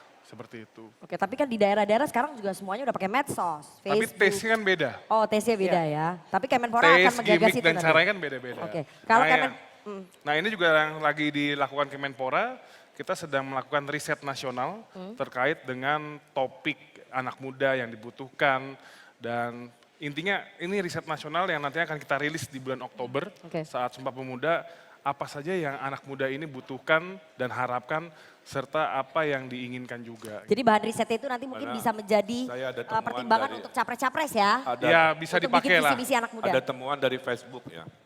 Menurut Facebook, ini di depan saya presentasi ya. Tipikal orang Indonesia itu dia interaksinya tinggi kalau kontennya receh. Kalau kontennya receh. Kalau kontennya serius, pidato old school gitu ya, interaksinya sedikit. Jadi sekarang tantangannya. Kalau tadi Mas Aldi Taher receh nggak menurut Kang Emil? Receh. Makanya disukai Makanya ya? disukai. Gitu.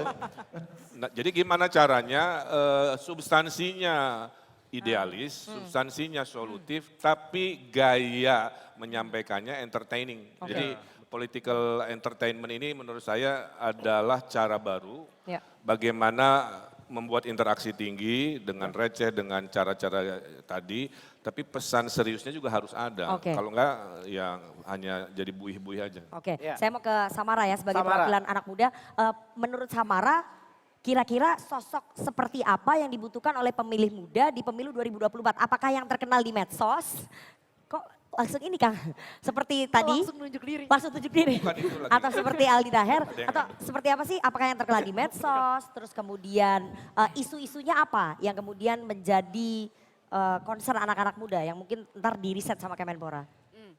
Ya sebenarnya sih apa yang dikatakan sama Kak Dito tadi, Kak Menteri kita sama Kang Emil tuh valid ya. Karena gimana juga kita mau bicara isu substantif apapun, memang pada dasarnya yang paling disukai dan yang paling banyak mendapatkan engagement adalah politisi-politisi yang bisa tap in ke masyarakat secara receh gitu kan.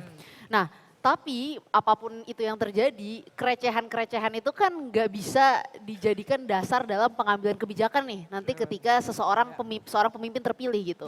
Pada akhirnya ketika seorang pemimpin terpilih pasti standar dan ekspektasi teman-teman yang datang ke sini bukanlah nyanyi-nyanyi lagi nih kayak Mas Aldi Taher barusan gitu. Standarnya adalah apakah bisa menciptakan lapangan pekerjaan yang bagus gitu kan. Standarnya apakah dengan banyaknya lapangan pekerjaan yang hilang itu bisa digantikan dengan baik. Standarnya apakah teman-teman yang ada di sini yang ketika nanti graduate memiliki skill set yang cukup untuk bisa masuk ke industri pekerjaan selanjutnya. Nah, isu-isu ini yang harusnya baik oleh Kemenpora sama Kementerian Pendidikan dipikirkan secara serius gitu. Dan juga dipikirkan oleh siapapun kandidat politik yang nanti akan maju baik di level legislatif maupun eksekutif gitu. Kenapa, Jadi Kang? nggak bisa hanya receh-receh aja, setuju ya Kang Emil ya? Ya. Kalau sosoknya seperti apa? Sosoknya seperti apa? Pertanyaannya dipecah lagi Mbak Nana. Iya. Sosok capres dan cawapresnya. Kita lagi Kalau ke Serem juga Mbak satu Samara. Kak Menteri ini serem. Kenapa? Dia tahu terlalu banyak. Oke. Itu masalahnya. Enggak, makanya kita pancing. Jadi sosoknya seperti apa yang dibutuhkan oleh anak muda? Sosoknya seperti apa Dia Samara? tahu info belakang nggak boleh nanya di atas panggung. Ya makanya kita nggak nanya info belakang nih, kita nanya yang di depan panggung aja. Ya harus progresif, harus paham visi tentang Indonesia ke depan. Nggak boleh berpikir hanya tentang pemilu di 2024 ini. Harus bisa berpikir tentang 2029 sampai 2038 ketika kita ada di puncak demografi gitu. Jadi harus visioner, harus ngerti anak muda dan memang secara natural gitu ya kalau kata Kak Menteri itu orang yang mampu mendorong anak-anak muda tuh untuk sukses. Kalau kata Kak Menteri ya. Dan aku setuju dengan Kak Menteri. Oh ya, setuju dengan Kak Menteri. Saya mau ke Pak Akmal lagi. Pak Akmal, dari Kementerian Dalam Negeri sendiri bagaimana kemudian memaksimalkan penggunaan media sosial ya oleh PJ-PJ kepala daerah dalam kampanye nantinya? Begini Mbak Nana, kita punya 1085 kepala daerah ya. Ya. Saat ini ada 105 diantaranya adalah itu kaum milenial ya. Kita berharap terjadi peningkatan yang cukup signifikan mereka yang muda berani maju menjadi seorang kepala daerah. Itu dari pilkada 2 sebelumnya. Sekarang ada kurang lebih 105 ya. Nah kita berharap bukan hanya domain anak muda ya. Sesungguhnya kelompok-kelompok yang usia lain juga sangat berpeluang untuk mendorong media sosial. Tetapi kita tahu anak-anak muda lebih dekat dengan digital ya sekarang. Nah kita berharap Mbak Nana sebetulnya kepala daerah muda, milenial yang hadir itu, mereka menjadi contoh bagaimana pelayanan publik dengan pendekatan digital menjadi sebuah terobosan. Mohon maaf kita punya 542 daerah di Indonesia, mulai dari Sabang sampai ke Merauke, Miangas sampai ke Pulau Rote, itu tidak mudah ya, tidak mudah. Nah, saya tadi cerita sama Kang Emil betapa pendekatan digital adalah solusi untuk mengatasi persoalan itu. Nah, hadirnya kepala daerah yang muda ini kita pikir menjadi salah satu terobosan yang bagus bagi diseminasi digital di dalam pelayanan publik. Belum juga lagi sekarang anak-anak muda, mohon maaf ya, PJ-PJ sekarang juga banyak muda loh. Iya, PJ-PJ sekarang banyak muda. Karena kita juga berharap melalui kebiasaan penggunaan digital akan lebih mendorong bagaimana digitalisasi menjadi instrumen untuk mendorong partisipasi pemilih lebih baik ke depan. Kita tahu pemilih muda adalah pemilih yang rasional, ya. Mereka sangat akrab dengan konten-konten digital.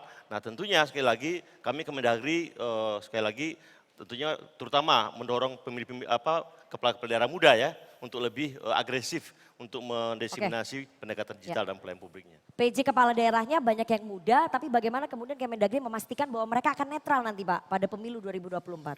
Nah ini saya katakan tadi PJ nanti hadir 260 orang. Ya, mereka tidak punya beban politik.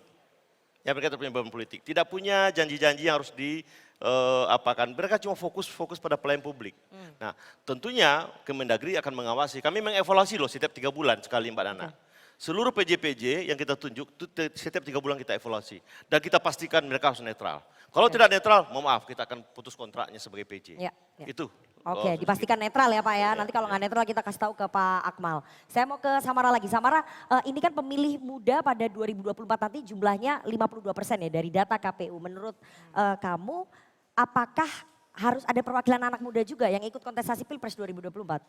Pasti Ini secara pertanyaan menjebak ya? kontestasi pilpres. Iya, kontestasi pilpres. Oh, baru Maksudnya sadar cawapres bentar. muda gitu, Mbak Nana nanya gitu. Iya, sama. iya. Aku bilangnya kontestasi pilpres. Biar ada Jangan pinggir diarahkan jurang oleh pertanyaan. Mas Menteri. Rasanya yang paling penting tuh isu ya. Oke, Isu yang jawaban, diwakili. jawaban gitu. aman. Gitu, isu yang diwakili baik oleh anak muda, baik yang untuk dari yang lebih senior, apapun itu yang paling penting tuh isu yang diwakili gitu. Karena ini bukan tentang siapa yang merepresentasikan, tapi apa isu yang dibawa oleh masing-masing kandidat ya.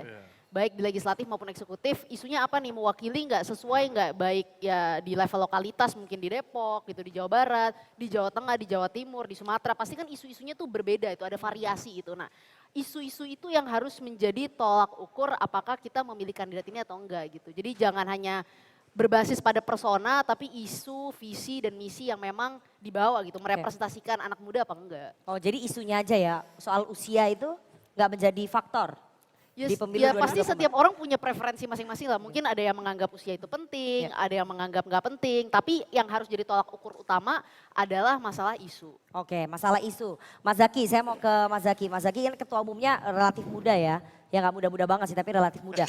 Menurut Mas Zaky, termuda di parlemen kita. iya, ketua iya, umum iya. saya termuda. Oke, menurut Mas Zaky, apakah anak muda memang harus berproses dulu dari yang paling bawah sampai nanti baru bisa ikut kontestasi Pilpres 2024 atau bisa saja langsung? Mengingat hari ini pemilihnya 52% pemilih muda. Ya, kalau semua itu tidak ada yang ajaib dalam politik. Politik itu semua terukur dan rasional. Meskipun tadi disampaikan bahwa ada pemilih yang emosional gitu ya, tidak rasional. Semua itu bisa diperhitungkan. Nah, kalau kita bicara mengenai konteks muda, satu hal dulu ya kita sampaikan. Muda itu adalah kekuatan, bukan dalam konteks usia. Boleh dong? Boleh kan? Kampanye ketua umumnya ini. Muda adalah kekuatan ya. Ini Tetapi langsung bukan kampanye hanya ketua usia. umumnya ini. Enggak, bukan hanya usia, bukan hanya usia, tetapi juga dalam pemikiran dan tindakan. Kita bicara bagaimana misalnya Mas Dito ini usianya muda. Tapi bagaimana kita lihat misalnya tindakannya beliau hari ini, outfitnya bagaimana? Mudah banget kan? Nah, ini bagian dari tindakan. Lalu bagaimana pemikiran beliau?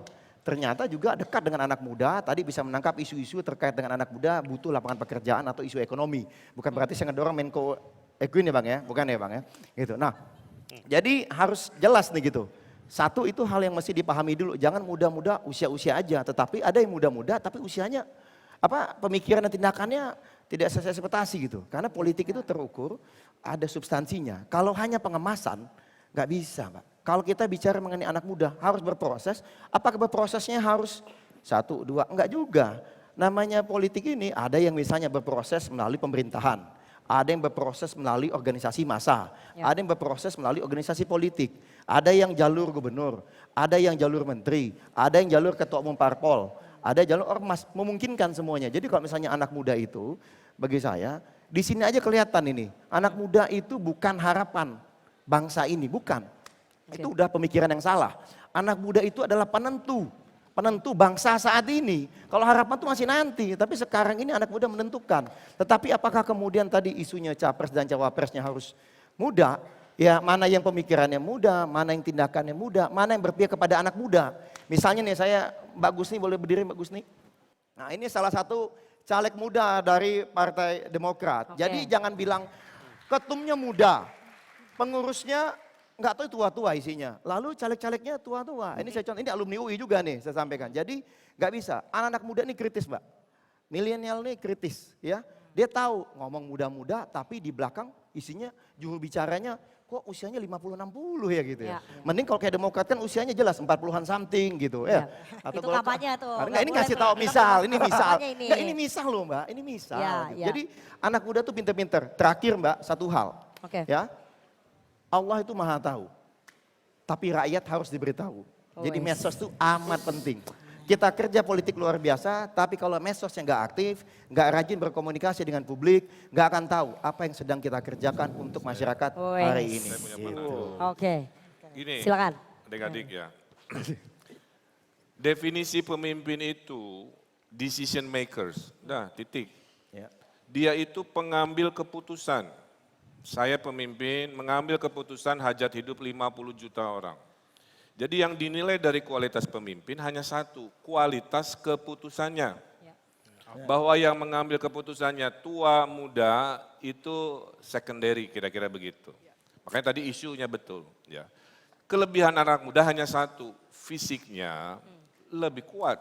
Maka kalau butuh pemimpin yang warawiri, belusukan ke lapangan, ya sosok muda sangat dibutuhkan. Ya. Tapi bukan ukuran. Ukurannya adalah mau muda mau tua, mau dia gimana, keputusan-keputusan besarnya terhadap arah bangsa ini, masa depan kamu, itu yang menjadi ukuran kita memilih pemimpin atau tidak. Makanya pemimpin hasil demokrasi ini di Indonesia terbagi dua. Ada yang sifat pemimpin itu dua, satu harus disukai rakyatnya, dua berkualitas kapasitasnya. Ya. Nggak semua orang punya dua-duanya.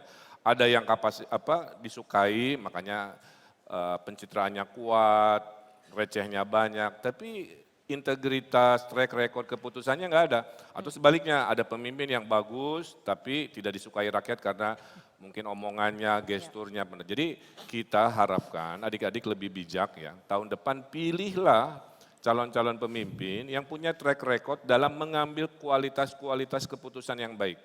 Kalau ternyata disukai bonusnya adalah dia masih muda, ya alhamdulillah kira-kira begitu. Tapi saya ingin menempatkan ini secara proporsional. Oke, yang penting adalah kualitas kepemimpinannya ya, kualitas keputusan yang diambil. Bu Asra, kalau melihat kekritisan dari teman-teman pemilih muda, apakah kemudian nanti pada Pilpres 2024 memang anak muda harus diberi tempat ikut kontestasi atau memang harus berproses aja dulu? Sebelum komentar itu saya pengen nambahin sedikit tadi soal isu ya, bagaimana kemudian ataupun tadi leadership yang dibutuhkan. Saya kira tidak hanya muda tuanya tapi juga wawasannya gitu ya. Saya hadir sebagai ketua departemen HI sehingga saya merasa seringkali soal persoalan-persoalan hubungan luar negeri atau politik luar negeri itu seringkali luput gitu ya. Jadi sementara sekarang kita tidak bisa melihat lagi isu-isu domestik secara terpisah dengan isu internasional yang kita sebut dengan intermestik gitu ya. Jadi leadership kita ke depan atau leader kita ke depan harus bisa melihat keterkaitan antara isu-isu domestik dengan luar negeri yang kemudian ini menjadi satu tujuan bagaimana kita bisa membangun profil global kita atau kepemimpinan global kita ke depan sebagai bangsa yang kuat, bangsa yang dipandang dan bangsa yang memiliki bargaining power yang cukup untuk dengan di level global gitu ya. Jadi saya kira tidak sebatas tadi isu-isu ekonomi, domestik segala macam, tapi isu global ini yang saya rasa masih sangat kurang disinggung di setiap kali kampanye gitu ya. Memang karena mungkin kita bicaranya isu-isu domestik aja supaya menarik ini. Tapi saya kira kami mahasiswa HI ini terutama ya, kita kepengen profil global kita muncul dengan sangat baik. Power index kita bisa meningkat gitu ya dan kemudian kita bisa menjadi salah satu negara yang memiliki pengaruh yang kuat di level global. Kalau terkait dengan apakah akan diberi tempat tentunya punya ruang lah. Bagaimanapun siapapun punya ruang, punya kesempatan ya, punya hak untuk dipilih gitu ya dan kemudian punya hak untuk diberikan ruang atau kesempatan tadi. Jadi persoalannya sekarang adalah caranya gitu ya, caranya dan metodenya gitu ataupun juga atau bagaimana kemudian visi misi yang dibangun oleh calon-calon muda itu. Menurut saya muda nggak masalah muda, nggak mesti juga sedemikian rupa, tapi memang proses seringkali tidak bisa berbohong. Ya proses yang kemudian sesuatu yang berproses itu akan memberikan hasil yang jauh lebih baik gitu ya. Tapi tidak berarti juga bahwa yang tidak berproses dalam konteks ini akan buruk, enggak juga sih menurut saya ya. Tapi sekali lagi menurut saya yang paling penting adalah kita lihat apa yang menjadi visi misinya, kita lihat apa yang menjadi tujuan dari yang bersangkutan gitu ya dalam konteks ini. Terima kasih Bu Asra, semua orang berhak untuk diberikan kesempatan asalkan metodenya itu harus sesuai dengan aturan. Dan kalau bisa nggak melanggengkan politik dinasti, itu penting ya Bu Asra ya. Itu yang penting harus dicatat oleh anak-anak muda pada pemilu 2024 nanti. Dan nah kalau tadi kita akan udah membuka, bertanya, yang bertanya ke narasumber, kali ini kita akan ngasih kesempatan buat teman-teman mahasiswa untuk bertanya ke narasumber kita. Boleh banget. Coba kita akan nyari 2 orang. Coba kita hanya buka 2 sesi ya karena waktunya nggak cukup. Silakan Gian. Oke itu sudah diarahkan. Oke, 1. Yang sebelah kanan 1. 1 lagi. Kiri itu. Oh itu yang pakai baju pink sama, udah pakai baju pink. Tadi 1 ya, ini 1. Tahu hari Valentine 14 Februari jangan lupa ke TPS. Silakan Mas. Nama, tinggal di mana, fakultas apa? Cek. Terima kasih atas kesempatan yang diberikan. Perkenalkan, nama saya Muhammad Dafa Interne Mahmud, mahasiswa baru angkatan 2023, Fakultas Ilmu Sosial Ilmu Politik, jurusan Ilmu Politik. Terima kasih. Untuk asal saya dari Kabupaten Bone, Sulawesi Selatan. Kurang lebih 5-6 jam untuk sampai ke daerah saya. Dari Wes. ibu kota Sulawesi Selatan. Sulawesi Selatan. Nah kebetulan pada kegiatan kita kali ini yaitu Political Roadshow, tema yang diangkat yaitu yang muda yang bersuara. Nah kebetulan karena tema yang diangkat terkait itu, sedangkan menurut data ataupun jurnal yang pernah saya baca dari Center for Strategic and International Study, menunjukkan bahwasanya ketertarikan anak muda dalam isu-isu politik sangatlah kurang atau masih sangat rendah. Nah, sedangkan kita masih berproses untuk mencapai bonus demografi yang positif. Padahal pada kenyataannya sebagaimana yang perlu kita sadari bahwasanya politik sangat erat kaitannya dengan kehidupan berbangsa. Oke.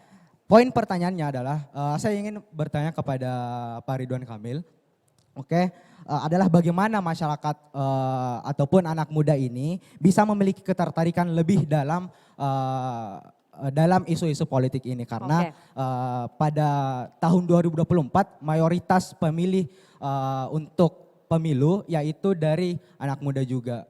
Ya. Kemudian tapi anak muda dipertontonkan ataupun pada realita ataupun status quo-nya sekarang banyak tidak sedikit politisi yang memiliki permasalahan dalam etika-etika politik. Misalnya ada kasus korupsi ataupun dari etika berpartai itu sendiri seperti ada kutu loncat menunjukkan bahwasanya kaderisasi dalam partai politik itu kurang. Nah sehingga hal ini tentu mempengaruhi interest dari anak muda itu sendiri terhadap politik. Terima kasih. Terima kasih Kang Emil. Tunggu dulu sekalian satu lagi satu ini yang pakai lagi. baju pink. Gian. Oh sebelah sana. Sebelah kiri ini tadi udah pakai baju pink udah dari tadi tuh. Oke yang ini. Lagi siapin Silakan pertanyaan. Mbak, namanya siapa, dari fakultas mana? Wes, jodoh Iya nih. kebetulan banget ya. Oke perkenalkan nama Kalau saya. lucu banget ya, kayaknya kayak gini ya. Boleh difoto. Waduh. Cocok udah. Oke perkenalkan nama saya Maria Cynthia Gultom, biasa dipanggil Cynthia. Dari Fakultas Ilmu Sosial dan Politik, dari jurusan Hubungan Internasional Angkatan 2022. Wih, maba. Saya berasal dari Kabupaten Sidoarjo, Jawa Timur, di daerah desa kecil namanya Desa Krian. Jadi pertanyaan saya sebenarnya menyangkut juga sama kayak saudara yang tadi tentang yang muda yang bersuara. Selama ini kita sering dengar pertanyaan bahwa kenapa sih kok orang muda ini representasinya agak kurang di bangku politik, atau gimana sih emang suara orang muda itu di bangku partai ataupun di bangku pemerintahan. Untuk itu saya mau tanya secara spesifik kepada Mas Menteri Olahraga, Mas Dito, yaitu pertanyaan saya, kalau dibandingkan dengan menteri-menteri lain di jajaran kabinet sekarang, Mas Dito kan termasuk menteri yang termuda, bahkan mungkin paling muda ya saat ini. Nah jadi kalau misalnya sedang ada forum atau misalnya diskusi-diskusi santai dengan menteri-menteri lain, Mas Dito itu lebih dikebelakangkan ketika mengungkapkan pendapat atau justru mendapatkan privilege tersendiri, menjawab duluan, memberikan pandangannya duluan. Itu aja, terima kasih. Terima kasih. Luar biasa. Oke Kang Emil dulu, silakan Kang. Tadi bagaimana membuat anak muda tertarik ke politik?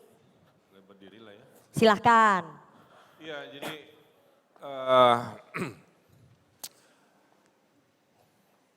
politik itu kan kata dasarnya dari politi, ya. Di era Yunani kuno, kenapa lahir substansi politik? Karena pada dasarnya manusia itu karena jumlahnya makin banyak, dia berhimpun. Ya, kalau zaman rural, zaman dulu penduduk sedikit nggak ada. Pada saat dia berhimpun, dia butuh aturan-aturan. Nah itu lahirlah politik di situ. Bagaimana manusia yang berhimpun ini menentukan masa depannya kan, menentukan hukumnya. Kalau nggak kan chaos. Ya. Makanya ada istilah polis itu kota. Ada istilah polisi, ya, itu artinya mensivilizekan warga kepada aturan. Jadi kepada mereka yang sudah bersepakat ingin hidupnya beradab, maka berhimpun dalam politik tadi. Nah, anak muda gini, bedakan antara politik sebagai value dan politik sebagai politik praktis. Jangan semua dari kita hari ini hanya berkesimpulan isunya itu politik praktis. Nyoblos parpol, ngambil keputusan di dewan, parlemen, pemilu, itu politik praktis. Ada namanya politik sebagai value, kamu memperjuangkan keadilan di jalan, kamu melawan krisis iklim, let's do something, kan begitu. Nah sebagai anak muda, pilih pintunya, karena di agama saya manusia paling mulia adalah manusia paling bermanfaat untuk masyarakat ya. Hoirunas anfahum linas. Jadi Anda juga berpolitik kalau ikut komunitas. Saya mendirikan Indonesia Berkebun karena merasa banyak tanah kosong, nganggur, udara panas, polusi. Kita tanam pohon, tanam di atap rumah, atap gedung. Itu saya berpolitik, tapi bukan politik praktis. Saya mendirikan Bandung Creative City Forum, ngumpulin anak-anak kreatif Bandung berhimpun supaya menentukan ngasih gagasan ke kota Bandung saat itu sebelum saya jadi wali kota. Saya berpolitik, tapi bukan politik praktis. Jadi kalau Anda merasa ingin berguna kepada negara ini, ada gerakan-gerakan atau pintu-pintu Anda bermanfaat. Ya. Anak muda itu cirinya dua, punya banyak waktu, nggak punya duit biasanya kan. Kalau yang sudah mapan-mapan, punya duit, nggak punya waktu. Nah, maka kita bagi-bagi kebermanfaatannya. Jadi saran saya, berpolitiklah Anda dengan waktu, berpolitiklah Anda dengan gagasan, berpolitiklah Anda dengan aktivisme kan, di BEM, di kampus, di luar, berpolitiklah gunakan media sosial, saya mengkampanyekan Indonesia Berkebun dengan juga media sosial. Nah terakhir kalau Anda masih punya waktu dan minat, bergabung seperti Mas Zaki, Mas Dito, masuk ke politik praktis, ya, menjadi penentu bangsa ini dengan keputusan-keputusan dalam politik praktis. Jadi pilih sendiri di mana kebermanfaatanmu, itu nasihat saya. Makasih. Oke, jadi jangan diem aja, harus masuk ke dalam partai politik ya untuk ikut sama-sama bergerak ya. Begitu ya Kang? Oke, tadi Mas Menteri pertanyaan dari Cynthia ya tadi ya, namanya Cynthia benar. Kalau di rapat kabinet gimana? Mas Menteri apa perlu dikasih testimoni? Mas Menteri perlu? Enggak, karena kalau testimoni saya bisa dijamin Kak Menteri ini tidak dikebelakangkan. Oke. Samara kayaknya Diwakilkan sama Samara, diwakil. Samara lebih tahu kayaknya ya. Juru bicara ya sekarang ya. Juru bicara, Juru bicara Kemenpora Mika ya. Tambayong kayaknya. Silakan Mas Jubir Dito. Menpora ini harusnya Mika Tambayong, tapi kayaknya Samara Samara. Ya, jadi aku mau share aja ke adik-adik. Jadi mungkin alhamdulillah ya, sejak saya dilantik, ya mungkin memang kalau di pemerintahan dan birokrasi kan memang yang namanya jabatan itu sudah ada pakemnya ya. Jadi udah ada kayak apa ya, jiwa korsanya. Dan itu yang membantu kita, dan yang selama ini saya berpengalaman justru sekarang setiap ada rapat kabinet yang dipimpin Bapak Presiden Jokowi, saya ini antara yang paling pertama disuruh ngomong atau yang paling terakhir untuk menutup. Jadi itu mungkin beliau juga sedang melatih saya ya untuk ngetes juga, ngerti atau enggak. Tapi alhamdulillah, jadi selama saya memimpin, para senior di kabinet itu menganggap saya antara dua, udah seperti anak atau adik. Oke. Jadi nggak di-underestimate? Ya diemong lah. Oh diemong. Dan saya pun kepada para senior di kabinet pun, ya karena saya muda, mungkin saya udah nggak ada lagi yang namanya gengsi atau ya kayak ego sektoral kepada yang senior. Jadi apapun yang kita butuhkan, Kemenpora butuhkan untuk memperjuangkan anak muda dan olahraga, ya saya kejar. Dan ini saya mau cerita dikit, ya, alhamdulillah ini mungkin sejarah juga di dunia kepemudaan. Per 18 Agustus kemarin, akhirnya dari Mendagri mengeluarkan surat keputusan dan surat edaran yang mewajibkan seluruh daerah dari tingkat gubernur sampai kabupaten kota itu mewajibkan menganggarkan dan memasukkan program olahraga dan kepemudaan di 2024. Jadi sebelumnya ternyata yang namanya kepemudaan dan olahraga itu di daerah itu tidak wajib. Itu hanya sebagai pilihan saja. Oke, sekarang udah wajib dan ya. Sekarang sudah wajib. SK Kemendagri. Dari kasih penghargaan Mas Menteri. Minggu lalu saya juga baru memberikan penghargaan ke 8 pemerintah daerah. Oke, salah satunya? 6 provinsi, 2 kabupaten kota yang telah menyelenggarakan kegiatan aksi kepemudaan dan menyelesaikan rencana aksi daerah di tingkat pelayanan kepemudaan. Yang saya berikan kepada Gubernur Jawa Barat Ridwan Kamil. Oh enggak, ini bukan subjektif, tolak ukurnya jelas karena itu rencana aksi daerah. Jadi bukan karena kita kawan separtai, bukan apa, tolak ukurnya sangat jelas. Dan tidak bisa dipungkiri pengelolaan dan pembinaan anak muda di Jawa Barat sangat bagus. Oke. Wah, luar biasa. Bisa aja nih Mas Menteri nih ya. Umpan lambungnya dari Samara, di-smash oleh Mas Menteri. Digolkan oleh Kang Emil. Aduh emang. Ini udah kejawab ya, taktik. tadi udah kejawab ya. Udah Udah kejawab ya, jadi gak di-underestimate tapi dimomong sama menteri-menteri yang lain. Pak Akmal, kita ingin tanya ya, tadi soal birokrasi kan sudah ada pakemnya. Tapi ketika anak muda ingin masuk ke politik, ke pemerintahan, nanti mereka akan sulit tampaknya terhadang oleh birokrasi, kemudian aturan-aturan, itu gimana? Begini Mbak Nana, memang birokrasi itu bekerja, seorang birokrat ya, sebelum dia bekerja dia disumpah. Dia disumpah dan berjanji akan mentaati seluruh peraturan perundangan. Pertanyaannya siapa yang bikin peraturan perundangan? Ya para politisi lah yang ada di Senayan. Jadi pada prinsipnya birokrat itu ya bekerja sesuai dengan regulasi yang sudah dibuat, tidak bisa keluar dari situ. Nah, tetapi kita bisa mewarnai, artinya mewarnai contoh sekarang sebagai seorang birokrat, saya dapat tugas untuk memilih pejabat-pejabat, ya pejabat-pejabat. Itu adalah ruang bagi kami untuk mewarnai politik praktis seperti yang Kang Emil tadi sampaikan. Kita katakan birokrasi juga bisa kok berkontribusi untuk mendorong partisipasi publik. Seorang pejabat kepala daerah, dia bisa mendorong demokrasi yang bagus. Saya paham gini Mbak Nana, memang saya baca bukunya Jawaharlal Nehru. Ketika kita menjadikan demokrasi sebagai jalan hidup kita harus rajin-rajin minum obat katanya.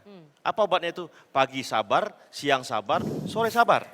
Kenapa? Demokrasi tidak bisa menyelesaikan semua dalam waktu singkat. Artinya kesabaran harus menjadi obat bagi kita untuk membangun demokrasi yang baik ke depan. Oke. Terakhir nih ya, karena waktunya juga udah mau habis, saya kasih kesempatan masing-masing dari Mas Menteri dulu, nanti baru ke Mas Zaky dan Pak Akmal, dan selanjutnya Mas Menteri, pesan untuk para pemilih muda pada pemilu 2024 nanti. Ya. 1 menit aja. Dimulai dari sekarang. Dimulai dari sekarang, silakan.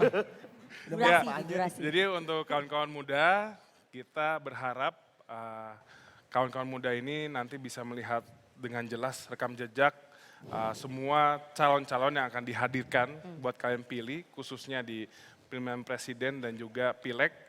Dan saya berharap sekali nanti kita Kemenpora akan melakukan banyak inovasi agar kawan-kawan itu memilih.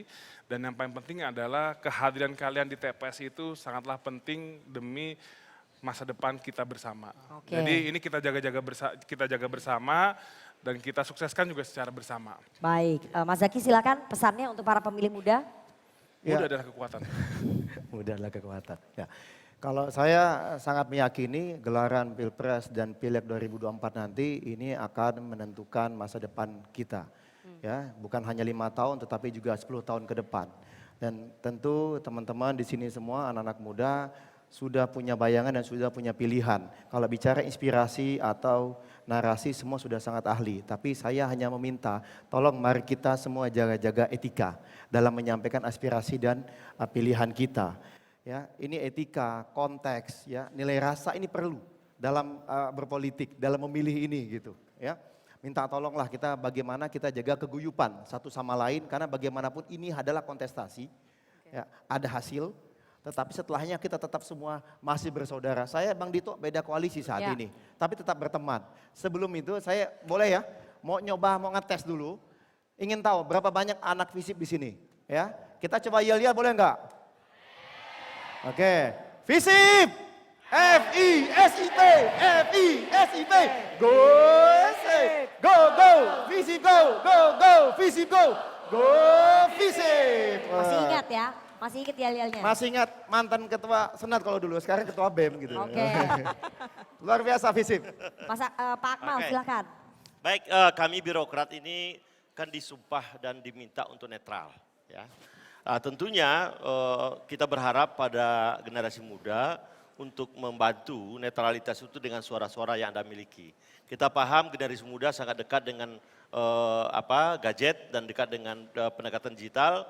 Kita mohon partisipasinya agar birokrat bisa bekerja secara netral dan memastikan demokrasi berjalan dengan baik. Oke, silakan Kang Emil pesannya untuk para pemilih muda. Ya adik-adik, dulu saya adalah warga yang marah. Karena saya warga yang marah, masuklah saya ke politik. 10 tahun saya membereskan amarah saya, memperbaiki peradaban kami, dan alhamdulillah saya akan mengakhiri jabatan dalam hitungan hari. Zaman wali kota ada 480 penghargaan, zaman gubernur sekarang 553. Sebanyak itulah perubahan dari seorang warga yang marah mengambil alih sebuah kesempatan dan memperbaiki masyarakatnya. Adik-adik, ada takdir yang saya tidak punya, adik-adik punya. Adik-adik lahir yang nanti di tahun 2045, para pemimpin-pemimpin itu adalah yang adik-adik duduk sekarang. Usia adik-adik tambah 20 tahun lah kira-kira. Itu tahun emas Indonesia, 2045. Hanya Indonesia di saat itu yang 70% penduduknya anak muda. Itu bisa gagal kalau setiap 5 tahun kita bertengkar. Kalau setiap 5 tahun kita gagal memilih kumpulan pemimpin-pemimpin. Oleh karena itu supaya adik-adik hidup di 2045 sukses, menjadi negara adidaya, pilihlah kumpulan pemimpin-pemimpin itu sampai 5 tahun berikutnya dengan partisipasi. Karena masa depanmu ditentukan oleh keputusanmu. Terima kasih. Oke, silakan Samara. Politik itu kan ada politik jangka panjang sama politik jangka pendek. Tapi yang jangka pendek itu menentukan yang jangka panjang. Nah, jadi dalam pemilu kali ini jangan lupa kita harus jernih dalam berpikir, melihat siapa wakil rakyat dan pemimpin di Pilpres saat ini yang betul-betul mewakili isu kita gitu. Jangan hanya berbasis pada persona tapi berbasis pada isu yang relate. Karena kita butuh orang-orang baik di legislatif dan eksekutif yang mau mendorong kepemimpinan anak-anak muda. Gak bisa ada regenerasi tanpa orang-orang duduk di pucuk kekuasaan yang mendorong kepemimpinan anak-anak muda. Oke, silakan terakhir Bu Asra. Saya kira sudah tadi disampaikan ya, nasib bangsa dari tangan anak muda.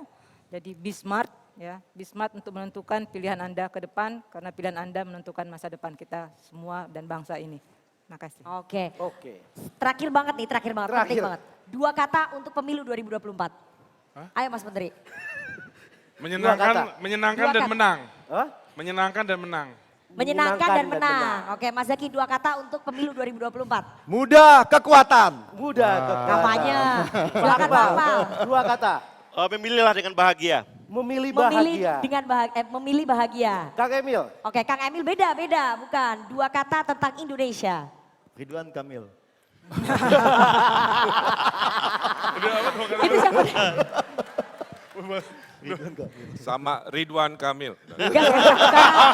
Serius, 2 kata tentang Indonesia.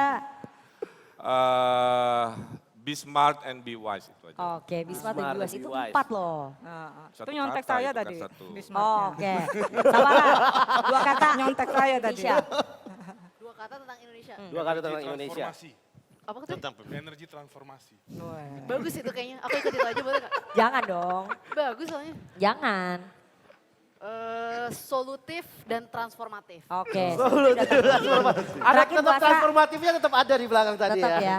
Solutif dan transformatif. Iya, tetap ada. Akhlak mungkin ditambahin. Iya betul. Bu Arsya. Terakhir Bu Asra. Tadi punya saya udah dicontek Bang Emil ya. Be smart tadi. Harusnya ini nanti bayar utang. Oke, kalau saya sih melihatnya 2 saja, maju dan mandiri. Maju dan mandiri. Maju dan mandiri teman-teman, luar biasa. Itu tadi harapan-harapan, wejangan-wejangan, pandangan-pandangan dari para narasumber.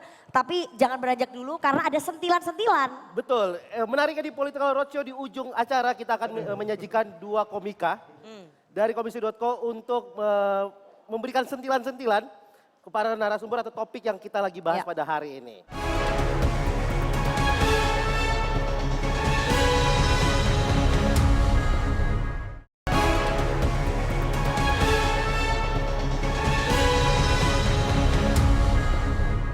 Menariknya di Political Roadshow di ujung acara kita akan menyajikan 2 komika dari komisi.co untuk memberikan sentilan-sentilan kepada narasumber atau topik yang kita lagi bahas pada hari ini. Langsung aja kita panggilin, ini dia Muhammad Ronaldo dan Duto.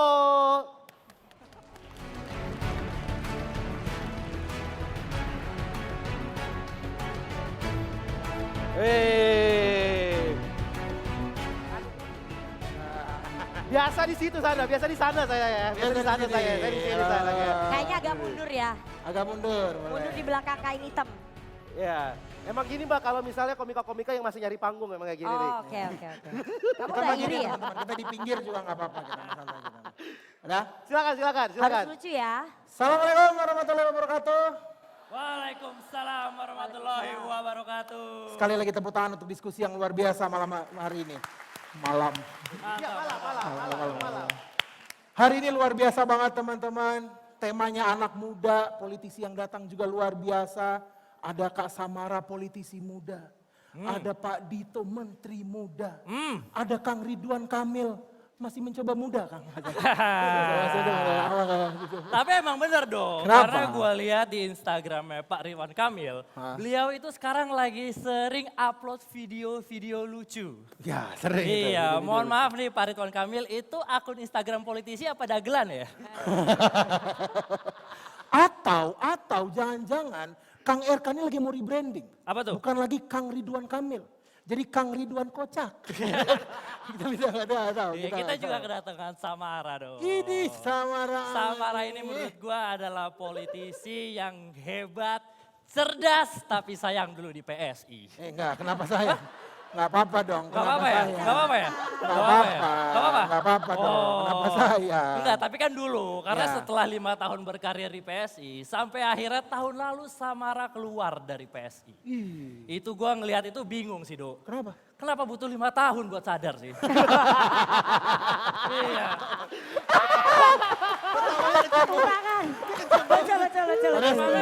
Emang gak background checking dulu gitu? Iya, tahu nggak kenapa bisa sampai butuh 5 tahun? Kenapa Kak tuh? Samara ini ya teman-teman, kayak kita di kampus, tahu ya, orang-orang yang terjebak di organisasi dengan cuman karena embel-embel kekeluargaan. Karena keluarga jadi kayak nggak enak nih gue dengerin Iya, teman gua. pasti dulu Bang Giring bilang, kita ini keluarga sama. Tapi kita juga nggak boleh lupa dong. Kita Kenapa tuh? kedatangan Kak Menteri Dito Aryo Tejo. Ih, luar biasa. Orang muda. Iya betul. Beliau itu punya program namanya Diajak Diet Menpora. Iya benar. Diajak benar. Diet Menpora. Itu Betul, menurut betul, gua adalah betul. program yang bagus sih. Kenapa gitu? Karena gua punya teman yang gemuk, malas olahraga, dan kalau boleh jujur badannya agak bau sih gitu. Itu masih buka programnya nggak? Buka dong. Nah, saya bawa orangnya nih. Boleh? Nggak gitu, nggak gitu. Kau jangan sembarangan sama Pak Dito. Pak Dito ini menginspirasi. Aku ketemu banyak pejabat. Pak Dito ini salah satu pejabat paling inspiratif. Kenapa tuh? Umur 32 tahun jadi Menpora. Dia sudah menginspirasi semua anak muda Indonesia bahwa mereka bisa jadi apapun yang mereka mau. Oh, ini beneran. Ini beneran nih. Selama gabung Golkar.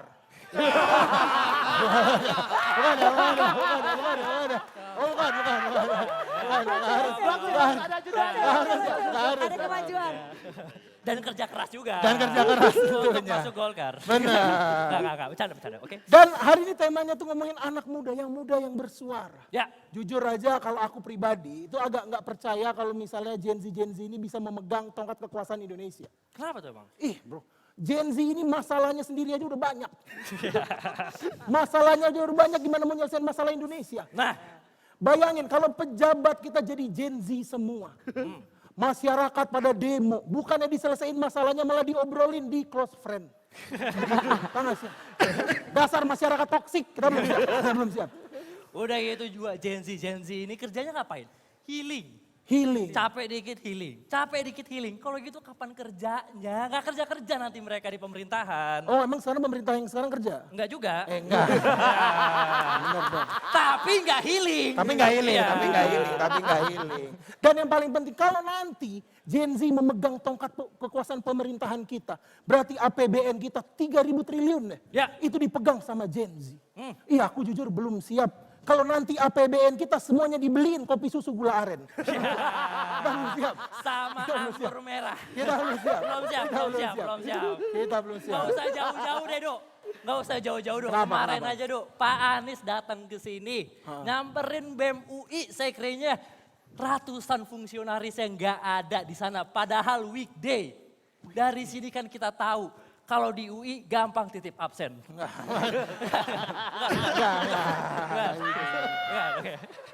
Tapi kita komika, mumpung banyak anak-anak muda di sini, kita mau titip pesan. Anak-anak muda ini masih ada harapannya sebagai pemimpin, karena udah banyak buktinya. Ya. Kim Jong-un, Ya. 25 tahun jadi pemimpin Korea Utara. Muammar Gaddafi, 27 tahun jadi pemimpin Libya. Dari sini kita bisa ambil kesimpulan, anak muda kalau diberi kekuasaan akan jadi diktator. Mas Aldo? Saya Duta Teji, terima kasih. Sentilan-sentilan dari komisi.co, Aldo juga Duto ada kemajuan. Dibayar berarti habis ini karena lucu. Terima kasih. Tadi gue gak diktator kan? Nah, 32 tahun. 32 tahun gimana nih? Tapi kita sebelum kita mengakhiri acara ini, tadi kita sudah melakukan voting. Betul. Mbak Rifana ya. Jadi ini tadi di teman-teman di bawah, kita melakukan voting. Dan kita akan menampilkan hasil voting yang sudah dilakukan oleh teman-teman mahasiswa. Namanya adalah Vote on Location, di mana tadi teman-teman pemilih muda ketika datang, teman-teman mahasiswa ketika datang, kemudian udah disediain.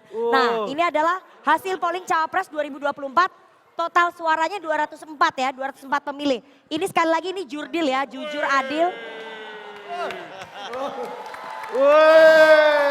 Ridwan Kamil, itu ada kesalahan tuh, Sandiaga Uno, Erick Thohir. Ya. Coba yang kedua adalah tadi yang untuk Cawapres, totalnya 204 suara. Yang pertama adalah Kang Emil. Oh ini capresnya? Ini adalah capres, total suaranya 204. Baswedan. Oh Anies 22,55. Yang di ghosting BEM UI. Yang di ghosting BEM UI, mungkin gara-gara kemarin habis kuliah kebangsaan. Betul. Ada Prabowo Subianto, belum tentukan. Ganjar Pranowo, Ridwan Kamil lagi, Puan Maharani. Oke. Oke, ini jangan kalau kita lihat yang belum menentukan pilihan cukup tinggi ya, 18,14%. Ini jangan sampai nanti makin tinggi. Tapi yang menariknya bahwa voting ini dilakukan hari ini, di bawah tadi, votingnya dilakukan di bawah, dan sore hasilnya langsung keluar. Mungkin KPU harus belajar sama CNN ya. Ini teknologi yang digagas CNN. Kok bisa jadi kita hasil bikin langsung CNN keluar? polling. Nanti di kampus-kampus lain kita juga akan bikin supaya ketahuan. Ternyata yang belum menentukan pilihan inovasi-inovasi atau di KPU ya. undecided voters masih cukup tinggi. Ini berarti anak-anak pemilih muda, teman-teman pemilih muda, dede-dede gemes belum mau milih nih. Kira-kira siapa capres dan juga cawapresnya. Semoga nanti ketika kita datang ke UI lagi, angka yang belum menentukan pilihan lebih rendah. Betul. Gitu ya. Semoga semuanya mau menggunakan hak pilihnya. Tadi hasil polling dari Vote on Location yang menunjukkan capres dan juga cawapres sekaligus menutup dialog kita pada sore hari ini. Terima kasih sekali kepada seluruh narasumber yang juga sudah hadir. Terima kasih juga kepada dede-dede gemes, mahasiswa UI, mahasiswa FISIP UI dan juga kepada FISIP UI Departemen Hubungan Internasional sudah membuka rumahnya untuk CNN Indonesia The Nation Fest Political Roadshow. Terima kasih sekali, saya Rifana Pratiwi. Dan saya Gianluigi juga pamit. Kalau begitu sampai ketemu di Political Roadshow episode selanjutnya. Bye-bye. Terima kasih. I love you everybody. Sleep inside the end of your mind.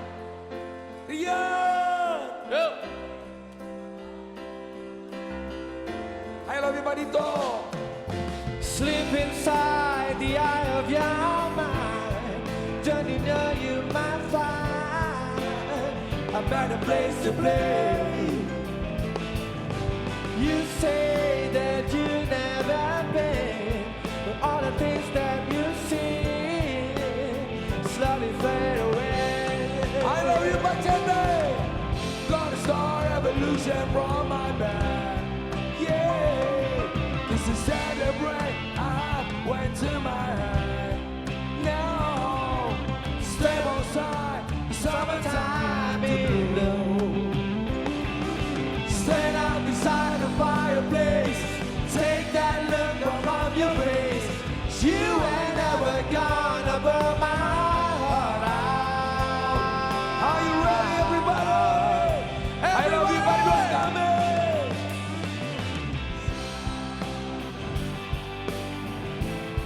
Seen all these silly as he's walking on by. CNN so slides away, but on the back in anger, I heard you say, Indonesia damai, I love you.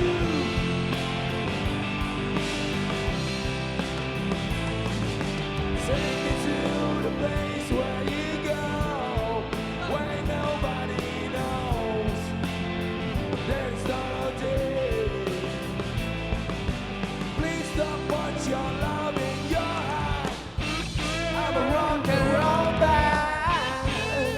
Point on the way. CNN, gonna start revolution from my band. Yeah, this is celebrate.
it's too late as he's walking on by. Everybody say it. Away, but don't look back in anger. I heard you say, let's go. Sally can't wait. She know it's too late. Walking on by. Everybody, my soul. Oh, slides away. But don't look back in anger. Don't look back in anger. Don't look back in anger. Say what? I heard you say. Indonesia bahagia, Indonesia saling sayang. It's not